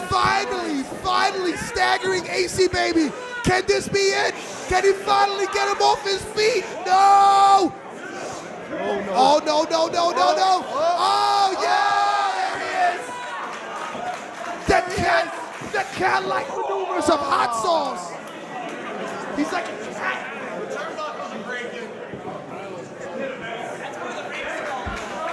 All those strikes seem to be wearing AC Baby down. Oh my God. Here it is. Nope. Jesus. He was about to hit the move that. That's a lot of meat. Pause. Oh, that's more meat. Pause. AC Baby wearing down Hot Sauce, but Hot Sauce's strikes to the jaw seem to be affecting AC Baby as he's sucking wind. The crowd firmly behind these two men. Hot Sauce needs to do something. Hot Sauce needs to get out of that corner. Oh, and here we go. AC picking him up, going for? sitting him on that turnbuckle. Oh no! Nothing good could come of this. I think the ring's gonna break. If AC Baby comes off that top rope, oh my God! Ace. Someone better call 911 because AC Baby just said he's gonna commit murder. Oh my God. Oh, the struggle, the fight at the top. Big headbutt. Oh, another forearm. Oh, another forearm. Oh, here we go. Top Big rope drop lariat. kick. Lariat. Yeah. Missile drop kick finally taking the man off his feet. And the crowd goes wild. That what is drop it? kick is no joke. Hit him with the Jimmy Snooker. Oh! Good God. He hit him with the 1, 2. Oh! I thought he was coming with Snooker, and Hot he Sauce came with with the the Togo. Love it. These get shot every day, B. Oh my God. Who do you got? I don't know. At Now this that we're in point, the nitty gritty. Who do you got? Who do you got? Pay attention, tag team partner. oh, I'm sorry. Who do you got? I don't know who I got. I'm going for the sauce. I don't know. I got Lincoln. I got Washington in my wallet. I got. Talking about the match. Oh, the match. Well, Hot Sauce is bringing it to the big man right now. so- Finally. Oh my God. Oh man. Oh my God. Big mistake. Hot Sauce should have let AC Baby get back on his feet. And this is exactly why. Wait. Uh-oh. Oh no. Big. Oh. Oh Jesus. Just dumping Hot Sauce on his head. Way to power out a maneuver. Using raw strength. Corner. Out of the way. Oh, these two men looked a little gassed. Oh. Hot Sauce going back fight. for those jaw. Come on. AC Baby. Let's go. The fight. I wouldn't do that. Ace Romero could simply just pick him up and drop him on his head.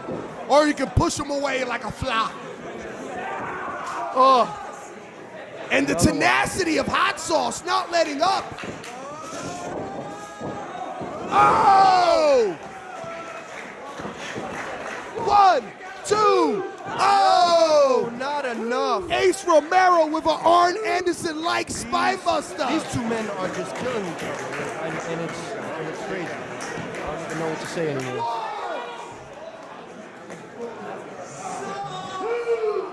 You got somebody going into that chandelier tonight? You got somebody going into that chandelier tonight? Let's hope not. I see somebody Beyond taking a back body drop right to the chandelier. Let's hope not. Beyond Wrestling would like to visit this building again. Just saying.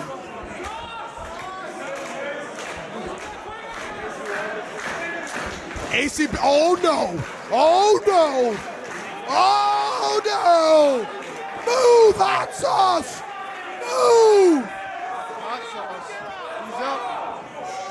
Oh no! 1, 2, oh! Ace Romero showing everybody what he's made of. Put some more effort into it. Hot sauce is getting frustrated. And the crowd getting behind the sauce. I'm calling the lariat. Hit him with the lariat. Lariat. Oh, oh my God. 1, 2. Oh my God.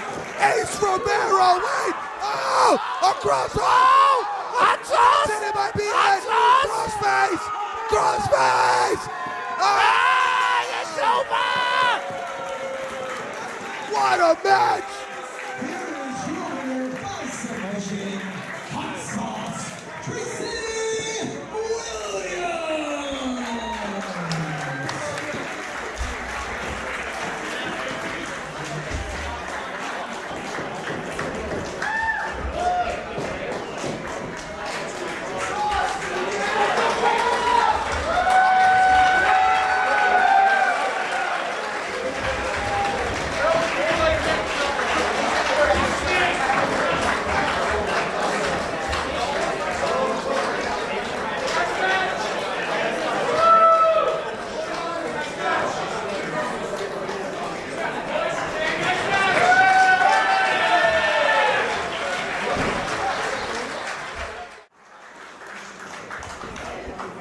Introducing first, to my right from Long Island, New York, weighing in at 178 pounds, Raw Dog, John Silver!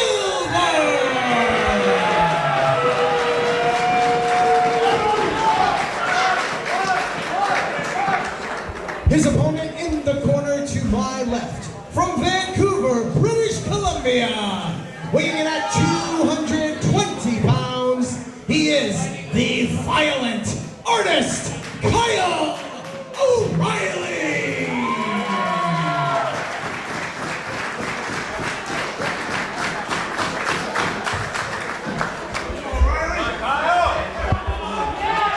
He's over there. He's fucking right there. Hey, ladies and gentlemen, this is the Dirty Daddy, Chris Dickinson, joined by Denver, Colorado. I believe, oh wait, are you supposed to be Jocko? Yeah, I'll play the role of jock for this match. I'll tell you who's going to play the role of the ass kicker for this match. It's going to be the Raw Dog, John Silver, coming to this weekend with a huge chip on his shoulder. I think that he might have gotten outshined at Beyond Wrestling Caffeine WrestleMania weekend down in Orlando, so he might be looking California and feeling Minnesota. Yeah, and then you got, on the other hand, you got Kyle O'Reilly, who's hasn't been to Beyond Wrestling since, what was that? That was... Back in flesh. Yeah, well, I was injured. I wasn't even involved.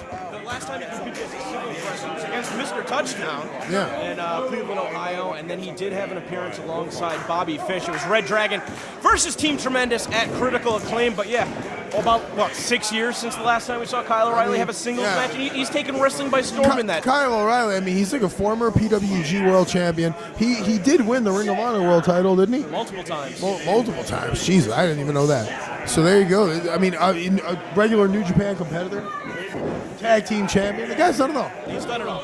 He's done it all. This is definitely a test for John Silver. I mean, both men, similar styles, both men definitely train in the martial arts outside of professional wrestling. So, I mean, you are going to get one of those classic matches that we produce here in Beyond Wrestling, because that's what we do. We just produce fucking classics, the classics. We bring you the best. I mean, somebody like John Silver, I've told the story, I'll tell it again. Basically, started 2016, was like, yo, what's the deal? Give me some good opponents. And I love nothing more than giving wrestlers the rope to hang themselves with. And, he made a liar out of me. Unbelievable match with Leo Rush.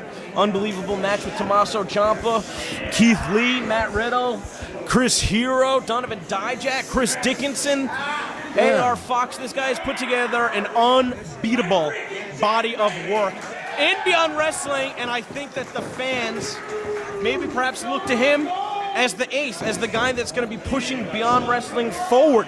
As, of course, so many of our competitors are getting unbelievable opportunities. I mean, just, dude, look at your match alone, the 8-man tag. I mean, between Evolve and Impact Wrestling and everything in between, it's just like our guys are hitting the road, and I know that John Silver wants to follow in those footsteps, whereas Kyle O'Reilly has done it all in wrestling since the last time he competed in Beyond Wrestling. John Silver's yet to have that opportunity. Well, the thing is about John Silver, and I've been here since day one. I've watched so many guys come in and out. You know, who got to the top, who left and got signed by the WWE. You know, who's wrestling in Japan, who's doing this, who's doing that. John Silver is one of those guys where he's an absolute crowd favorite, and you just want to see him succeed.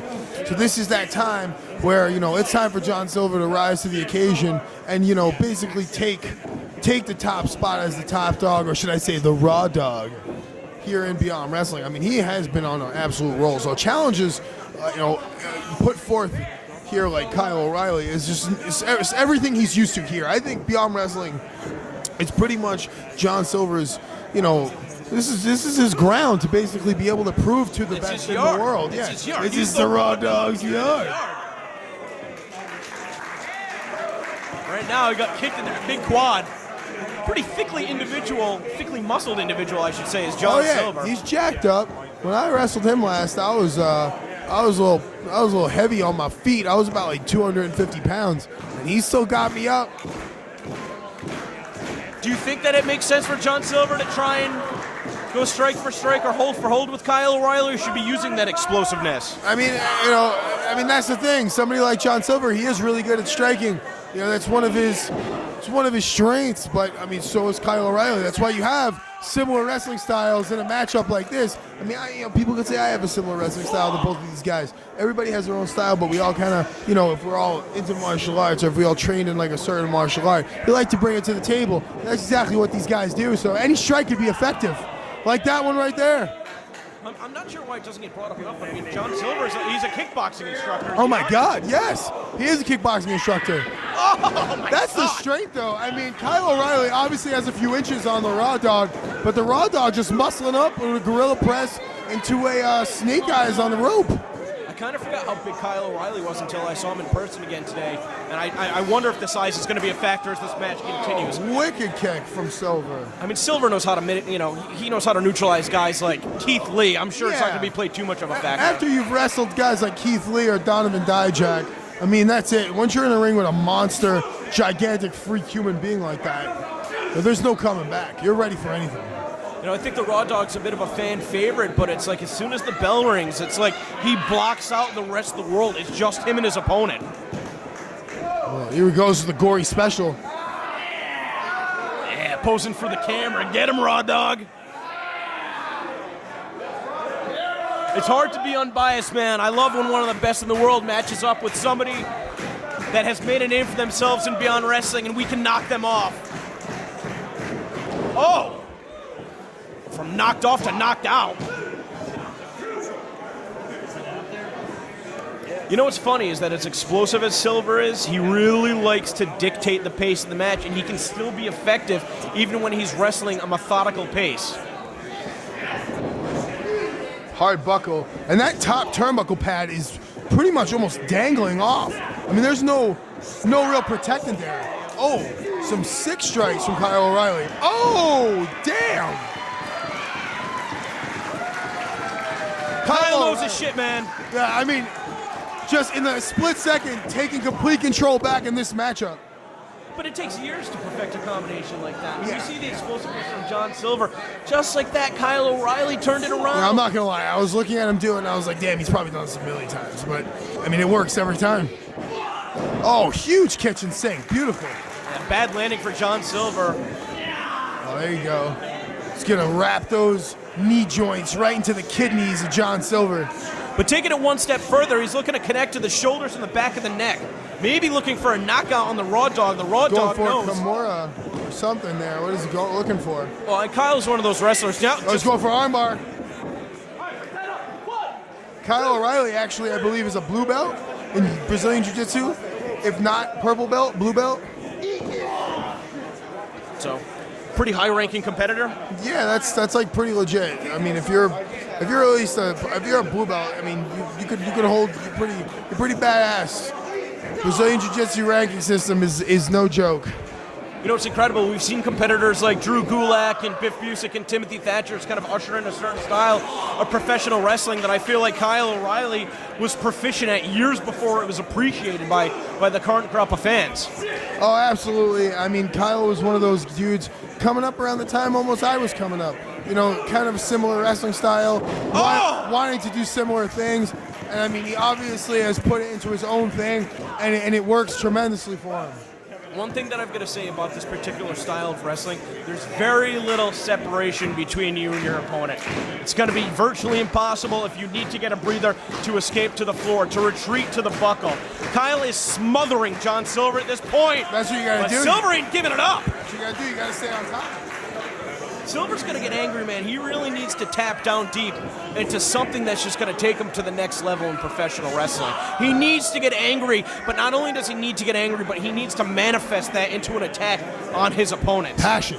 He's looking for that passion. So I think he's going to need a little bit of that right now. Hard into the buckle. Oh, look at that middle turnbuckle pad. Well, you know, the turnbuckle pads are more so to prevent laceration than impact. So you're going to wonder if that's going to be a factor as this matchup continues. Dude, that is completely exposed. That turnbuckle is out. Well, that's like getting hit with the head of the hammer. Oh, he's going for a toe.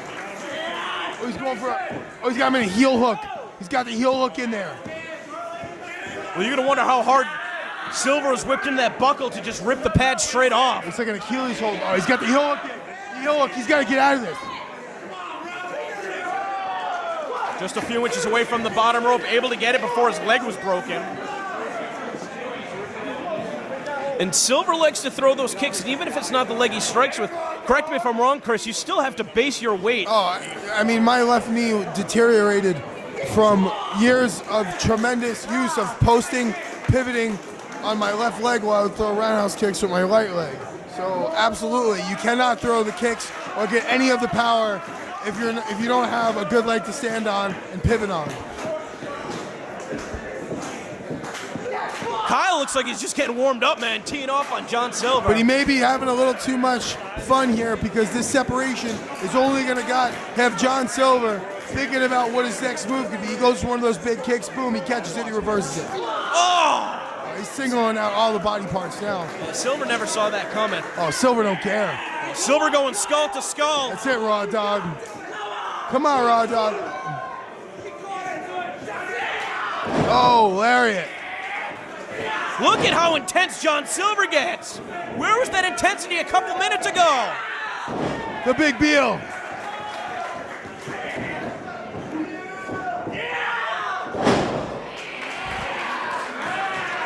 John Silver sight set. Kyle O'Reilly in the corner. He's got about 20 feet to clear. Kyle couldn't get out of the way. Bringing him to the center of the ring. That could have been a mistake. Oh, the sliced sliced bread. 1, 2, no. There you go. John Silver has to capitalize. He's really favoring those legs, trying to adjust his knee pads. I know that look in his eyes. Silver's looking to connect with some deadly kicks.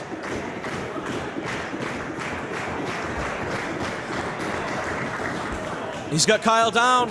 Oh, huge kick. Brings him to a position where he can attack the chest. But now it's Silver that might be taking too much time, Chris.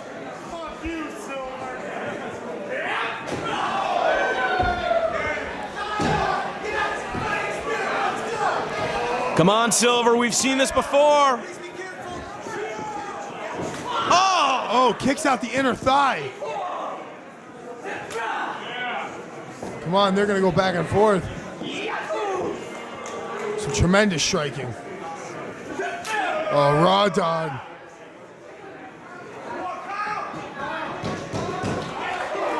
Ooh, saw him catch him with the point of the elbow. I'm surprised he didn't open Silver up above the cheek.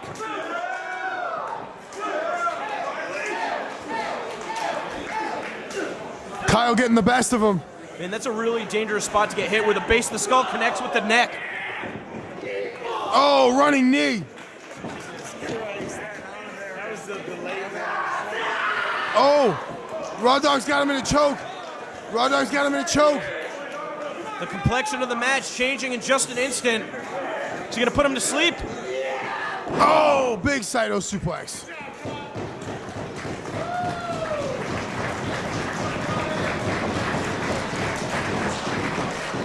Kyle draping his arm.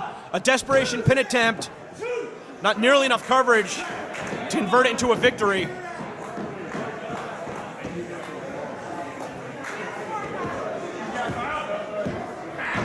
Kyle stumbling around, but at least he's back on his feet. Crowd coming alive for Raw Dog. Can he feed off the energy? Can he find his second win? Kyle's got the head hook, but people looking for a half-hatch suplex, maybe even a Falcon Arrow into a submission. I mean, a competitor like Kyle O'Reilly is just so versatile with what he can do. He's that crazy tornado DDT. That's right. Sometimes he strings those double underhooks together, too. Oh, now he's just got that neck crank on. He's going to put Silver to sleep. Yeah, the Silver's guillotine. head's turning red. That's it. I don't think that Silver gave up. No, he's got to go for the finish. Are you surprised to see him give up the hold? It looks like Silver's basically dead weight. I think he might have. I think he knew that Silver was out, but the referee didn't have a chance to call the bell. That's it. He could be going for a brainbuster. Oh, caught him with the knee on the top of the skull. It's that combination of knees again from Kyle O'Reilly. Oh, Jesus. Oh, knocked him out. That kick to the inner thigh could blow your knee out. That kick to the inner thigh could just pretty much make a mess of all the ligaments in your knee. But again, he's not going for the pin. Yeah, he could be taking a little too much time. He's gotten a little too comfortable. I mean, Kyle O'Reilly may have come to Beyond Wrestling to embarrass John Silver. That's not exactly a smart move. Maybe looking for another cradleback suplex. Regalplex.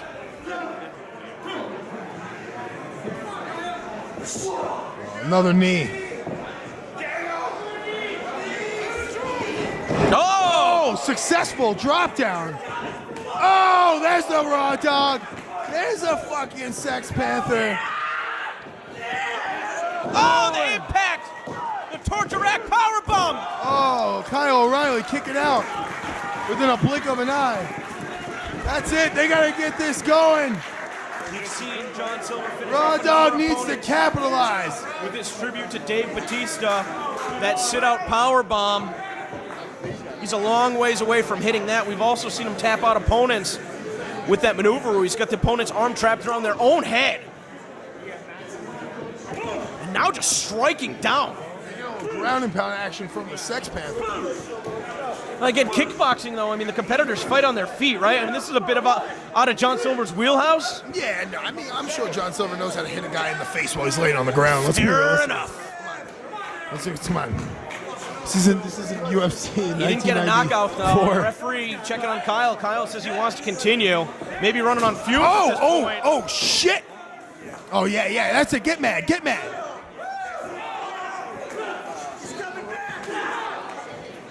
Kyle O'Reilly was out on his feet. He's got that one Greco-Roman knuckle lock. Oh, big kick from Kyle O'Reilly. Again, the lack of separation right here, literally linked by the fingertips. Oh, he checked it. He checked it. Oh, no, he could be looking for that crazy destroyer. Oh! kick to the back of the head. Oh, super kick. Oh, rolling elbow. Double pump kick. Double lariat. These guys are beating the shit out of me. Oh my God.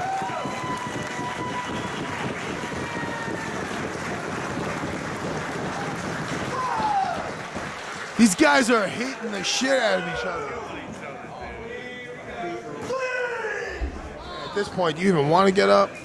I mean, I know when I'm in those situations, I'm like, shit. But somebody's got to ball up here. Somebody has to ball up. Get up. Keep fighting. Because we got to have a winner. Oh, Silver could be going for the Batista bomb. Oh, that's it. Smart move by Kyle O'Reilly. Very smart move by Kyle O'Reilly. That's it. Yeah, baby. I told you I was going to be looking for that Batista bomb. Sex was his addiction. What you with, Chris Dickinson? Yes, he pinned me with the Batista bomb. Uh-oh, sunset flip. Oh, armbar. Raw Dog's got a defense for it. Raw Dog actually has been training in jiu-jitsu as well. Oh, he was switched up to the other arm. Silver's got to move quick. You can't sit in that move. Now look at this now with the triangle. Oh, God damn, it's just reminded me of Naga all over. And Kyle's smart to keep his shoulders off the mat as well. Very difficult hold to apply effectively in the world of pro wrestling. You see Tony P and Kyle O'Reilly, by getting the shoulder off the mat, had to shift his weight a little bit, but he still has the hold applied. Silver's fading. That's it, working him with elbows. Some of those dusty elbows. Oh, Raw Dog, using the muscles. Oh, there's the power bomb. Oh, snatch. Back A premature celebration might have cost John Silver the match. Rolling through, and now he's got his submission applied. That was awesome. Awesome counter. Kyle's head looks like it's about to pop off his body. And this is not a choke, it's Kyle's own arm being used against him, cutting off the flow of blood to the brain. Oh, huge knee. Oh, Christ almighty. Oh, Kyle's got to slither out of this one. Roll what up. A counter! Both men giving it their all tonight.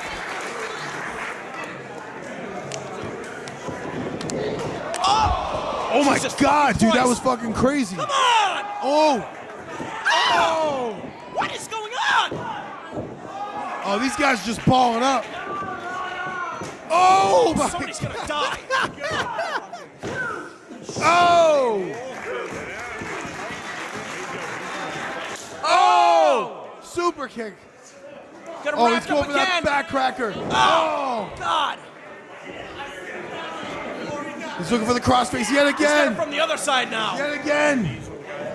Okay, Kyle O'Reilly gets to the ropes. Kyle's reaching for the ropes. Can he get to the ropes? Kyle's reaching for the ropes. Referee's gonna get in there. What's John Silver doing? He gave up the hold. Oh! No! Oh my God!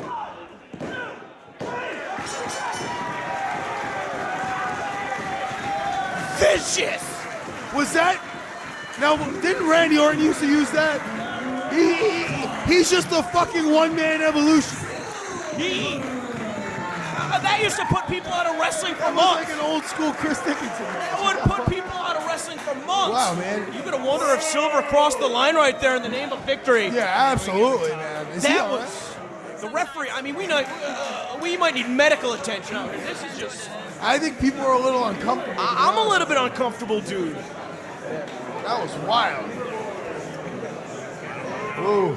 Damn.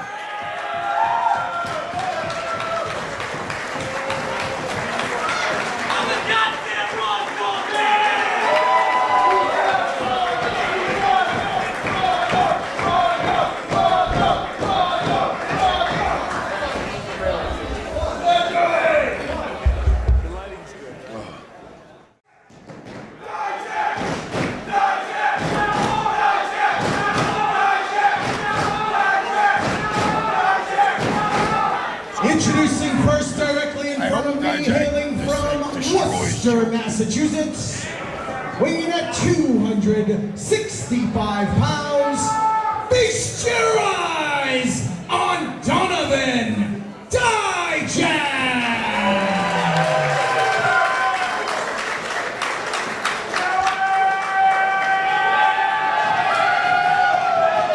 His opponent in the corner to my right is accompanied to ringside by his bad, bad girl, Miss Penelope Ford. From Asbury Park, New Jersey, weighing in at 190 pounds, the bad boy, Joey Janela. Uh-oh! Donovan Dijak throwing Joey Janela out of the ring and trying to make sure that Penelope isn't a factor in this match. Feast your eyes before the bell. What the hell is going on? Donovan Dijak is a genius. That's what's going on. He's a genius. He's a lunatic. He immediately took out the one thing that makes Joey Janela, just have that edge on just about everybody he wrestles. And that's his manager, Penelope Ford. No, man, Joey Janela's hot as hell right now. I think that he's got a lot of tricks up his sleeve. He's really going to have to bring the fight to Donovan Dijak.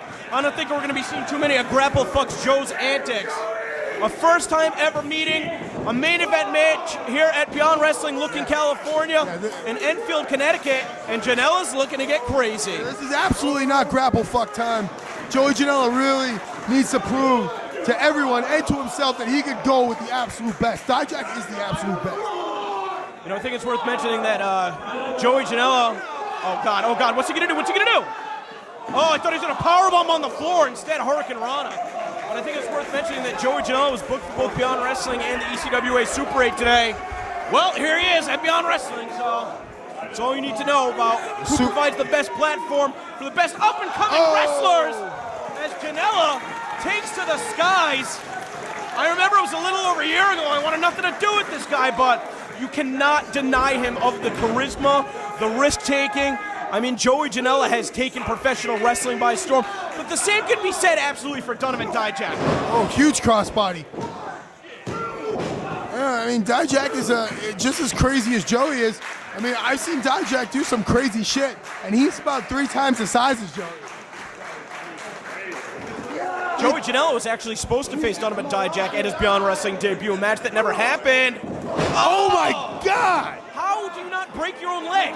I always say that. I'm like, how does he not hurt his leg when he does that move? Your knee's not supposed to bend like that. All the ligaments and tendons just bending in the opposite direction. I'm telling you know what, Donovan Dijak, he thought he was going into WrestleMania weekend, Beyond Wrestling Caffeine in Orlando, to rectify his loss against Matthew Riddle. And I'm sorry, Matthew Riddle, even in his absence here today, may be the very best on the Beyond Wrestling roster. Matthew Riddle is undefeated, and he was the one to end Donovan Dijak's 1.5-year undefeated streak at Beyond Wrestling live events. Something has not been right with Donovan Dijak since then. He definitely needs a huge win tonight over Joey Janela. Well, he's the one that requested this match. He said, you know what, I've been focusing my attention on Matt Riddle. I want to focus on something that's the complete opposite. And he described Joey Janela as the complete opposite of Matthew Riddle. It's hard to argue. I mean, Joey Janela, never mind MMA training, he doesn't have any formal pro wrestling training. Yeah, when I watch Joey Janela get thrown around and abuse his body, it's just like, how many more falls does he have until he actually just breaks? Until he totally falls apart? Or is he simply one of these enigmatic individuals in professional wrestling, an AR Fox type, who I don't know, man. is just virtually invincible? I mean, there's something fueling Joey's passion. We're all human. Fair enough. Skin and bones versus the test of time. Something's got to give. I can't believe Janela's taking the fight to Donovan Dijak right now. The strength just is too much. Yeah, he's just muscling him around. He's going to throw him over the top rope. Oh, no. Oh, tossing him like a sack of potatoes. Is Penelope Ford, is she coming too? Like, I mean, she took Feast Your Eyes a few minutes ago. Well, you can't blame Donovan Dijak for wanting to neutralizing somebody else that could interfere in the match. We saw what Donovan Dijak had to go through when he suffered his first ever defeat in Beyond Wrestling at Tournament for Today in the finals. He was attacked not only by JT Dunn, but also Cold Steel Chuck O'Neal prior to the match with Matthew Riddle. And that was his 4th match that day.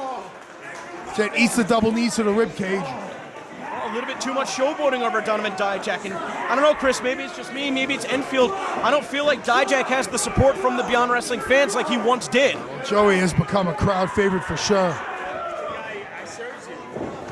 Ooh!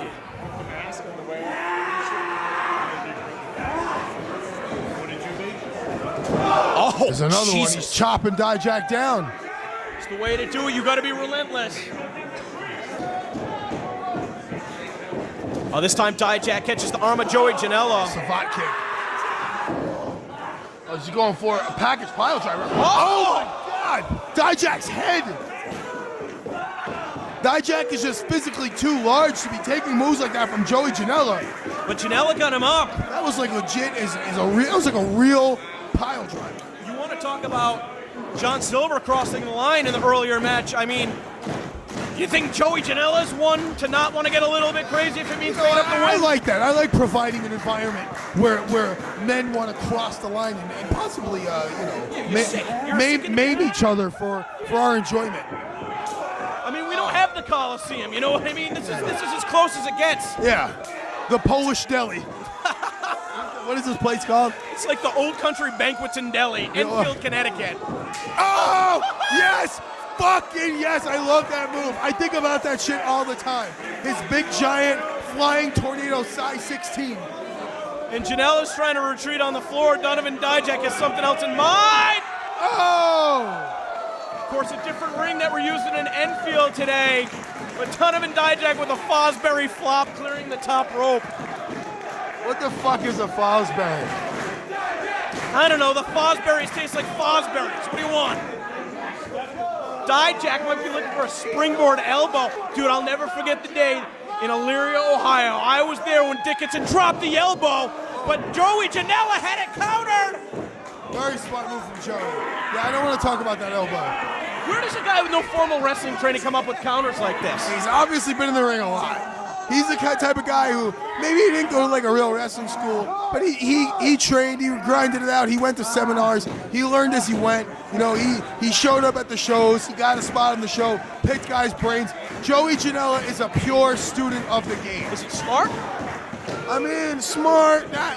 Would you consider what he does smart sometimes? Absolutely not. That's why Donovan Dijak's body's starting to give out, but he's still back up to his feet. He's absolutely smart enough to be here wrestling Donovan Dijak in the main event on this show today. That's a huge variation of a spine buster. Oh. What is this, the lapel lock? No, I guess we're getting grapple fuck Joe. Grapple fuck Joe. He's got like an omoplata. I'll go over the cripple crossface. I like the lapel lock. Yeah, that's right. Fuck, well, you know more about this shit than I do these days.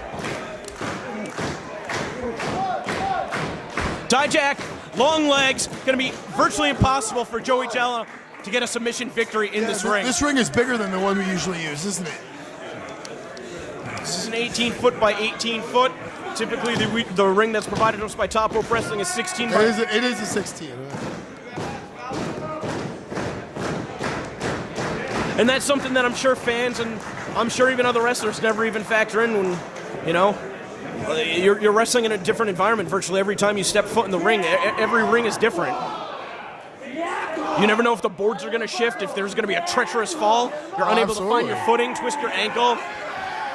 I mean, let's face it, a wrestling ring is not constructed for people to land and take falls on. It's for standing combat, like kickboxing. That's absolutely true.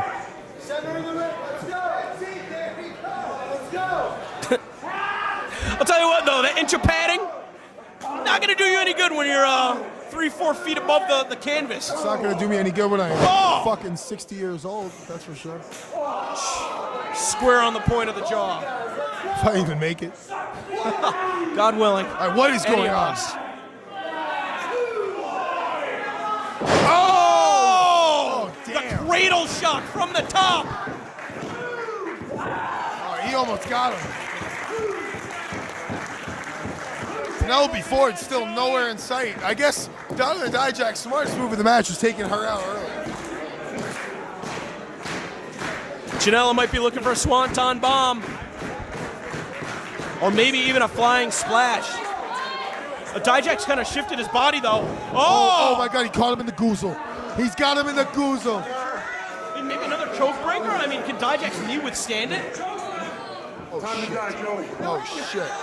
Oh, he's dead. He's dead. Yo, dude, you better go check on him. You better go check on him. That was really crazy.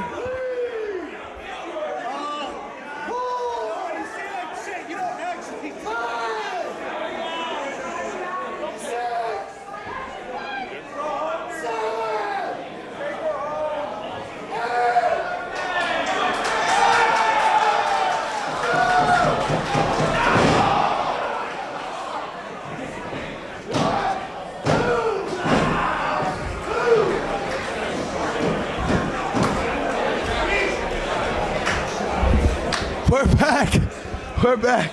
Well, Drew isn't. I'm back. I thought my best friend died. It's okay. That was crazy, right? Wasn't it? That was like the wildest apron bump I've probably ever seen. He completely landed on his head. Very sliding in for Drew Cordero was checking on him. He is, oh wow. Defiant. Joey Janela just dropped his head. I mean, he's lucky he's alive right now. He better live life to the fullest. I cannot. Oh. Joey Janela has the ability to take more punishment than literally anybody. What is going on? Is he going to go for another one of those fucking boots? Oh! Penelope's up top! Oh! Into a super kick. Janela can have him.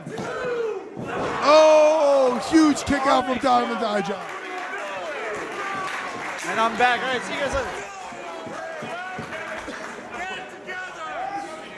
That was welcome back, Drew. I appreciate Dan Barry for stepping in. I mean, Chris, we've been doing this for about 8 years. That was the wildest apron bump I've ever seen.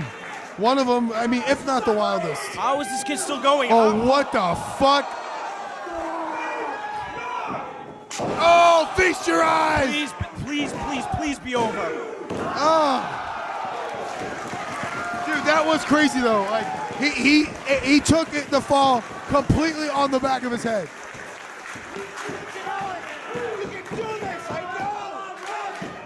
I mean, very rarely do I ever get up out of my seat to go and see if somebody's okay, but that was unbelievable. This is what it's all about.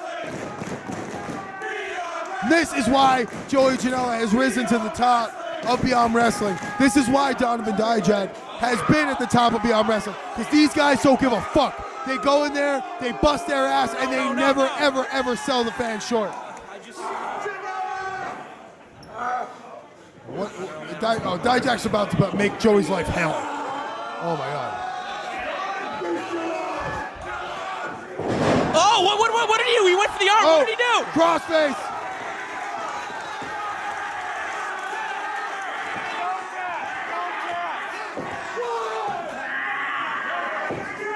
Oh, one more time, Joey will. What? Joey Janela is victorious.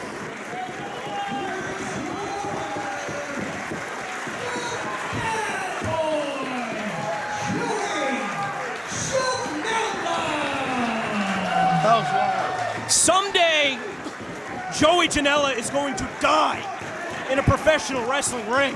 Maybe that's what he wants. That day is not today.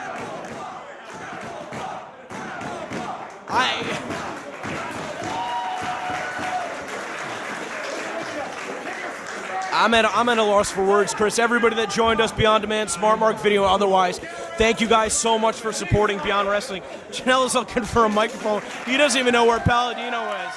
Oh no, it was Dijak wants to talk. Janela's checking on Penelope. I think he's got blood coming out of his mouth. He wants a smooch. Ugh.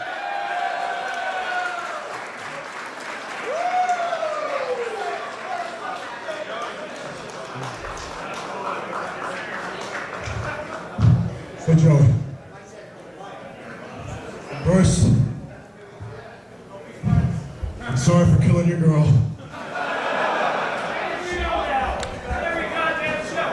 My bad.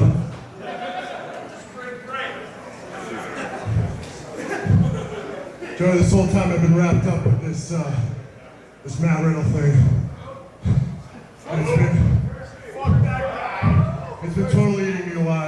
consuming every moment of my life.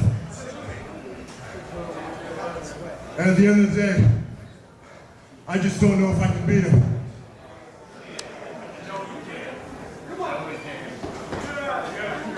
But I just learned something very important. And that's if there's one person in this company, maybe in this world, that actually has what it takes to take Matt Riddle off his fucking mountain, it's you.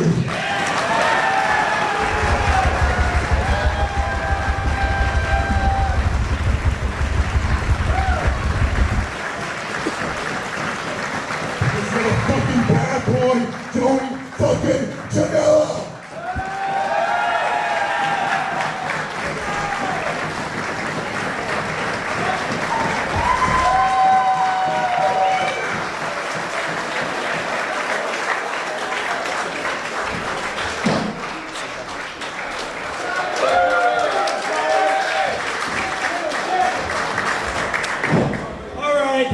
I've been a little bit of a shooter lately. Getting people all hot and bothered. Ooh, what is Joey Janela gonna say next? Oh, Papa Hale's retweet. Oh, this guy retweet. This guy retweet. And then all over the internet, they're going, wow, that Joey Janela is a piece of shit, but I like him.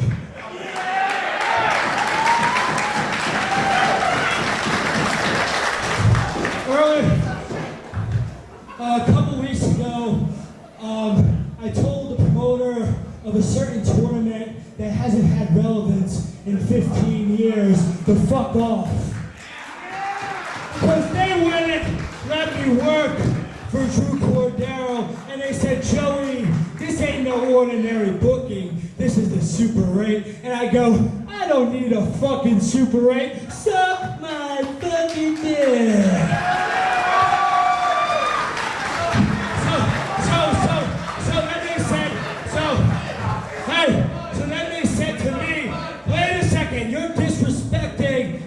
Darling, you're disrespecting Reckless Youth. You're disrespecting Christopher Daniels. You're disrespecting AJ Styles. But in 2017, the Independence is about one guy, and he's the ace of the motherfucking place.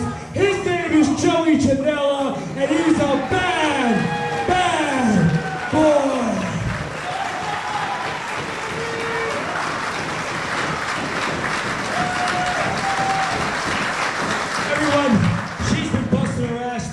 The most improved, yeah, I'm not saying this just because she's my girlfriend, but she's improved leaps and bounds in about 2 months. Thank you guys.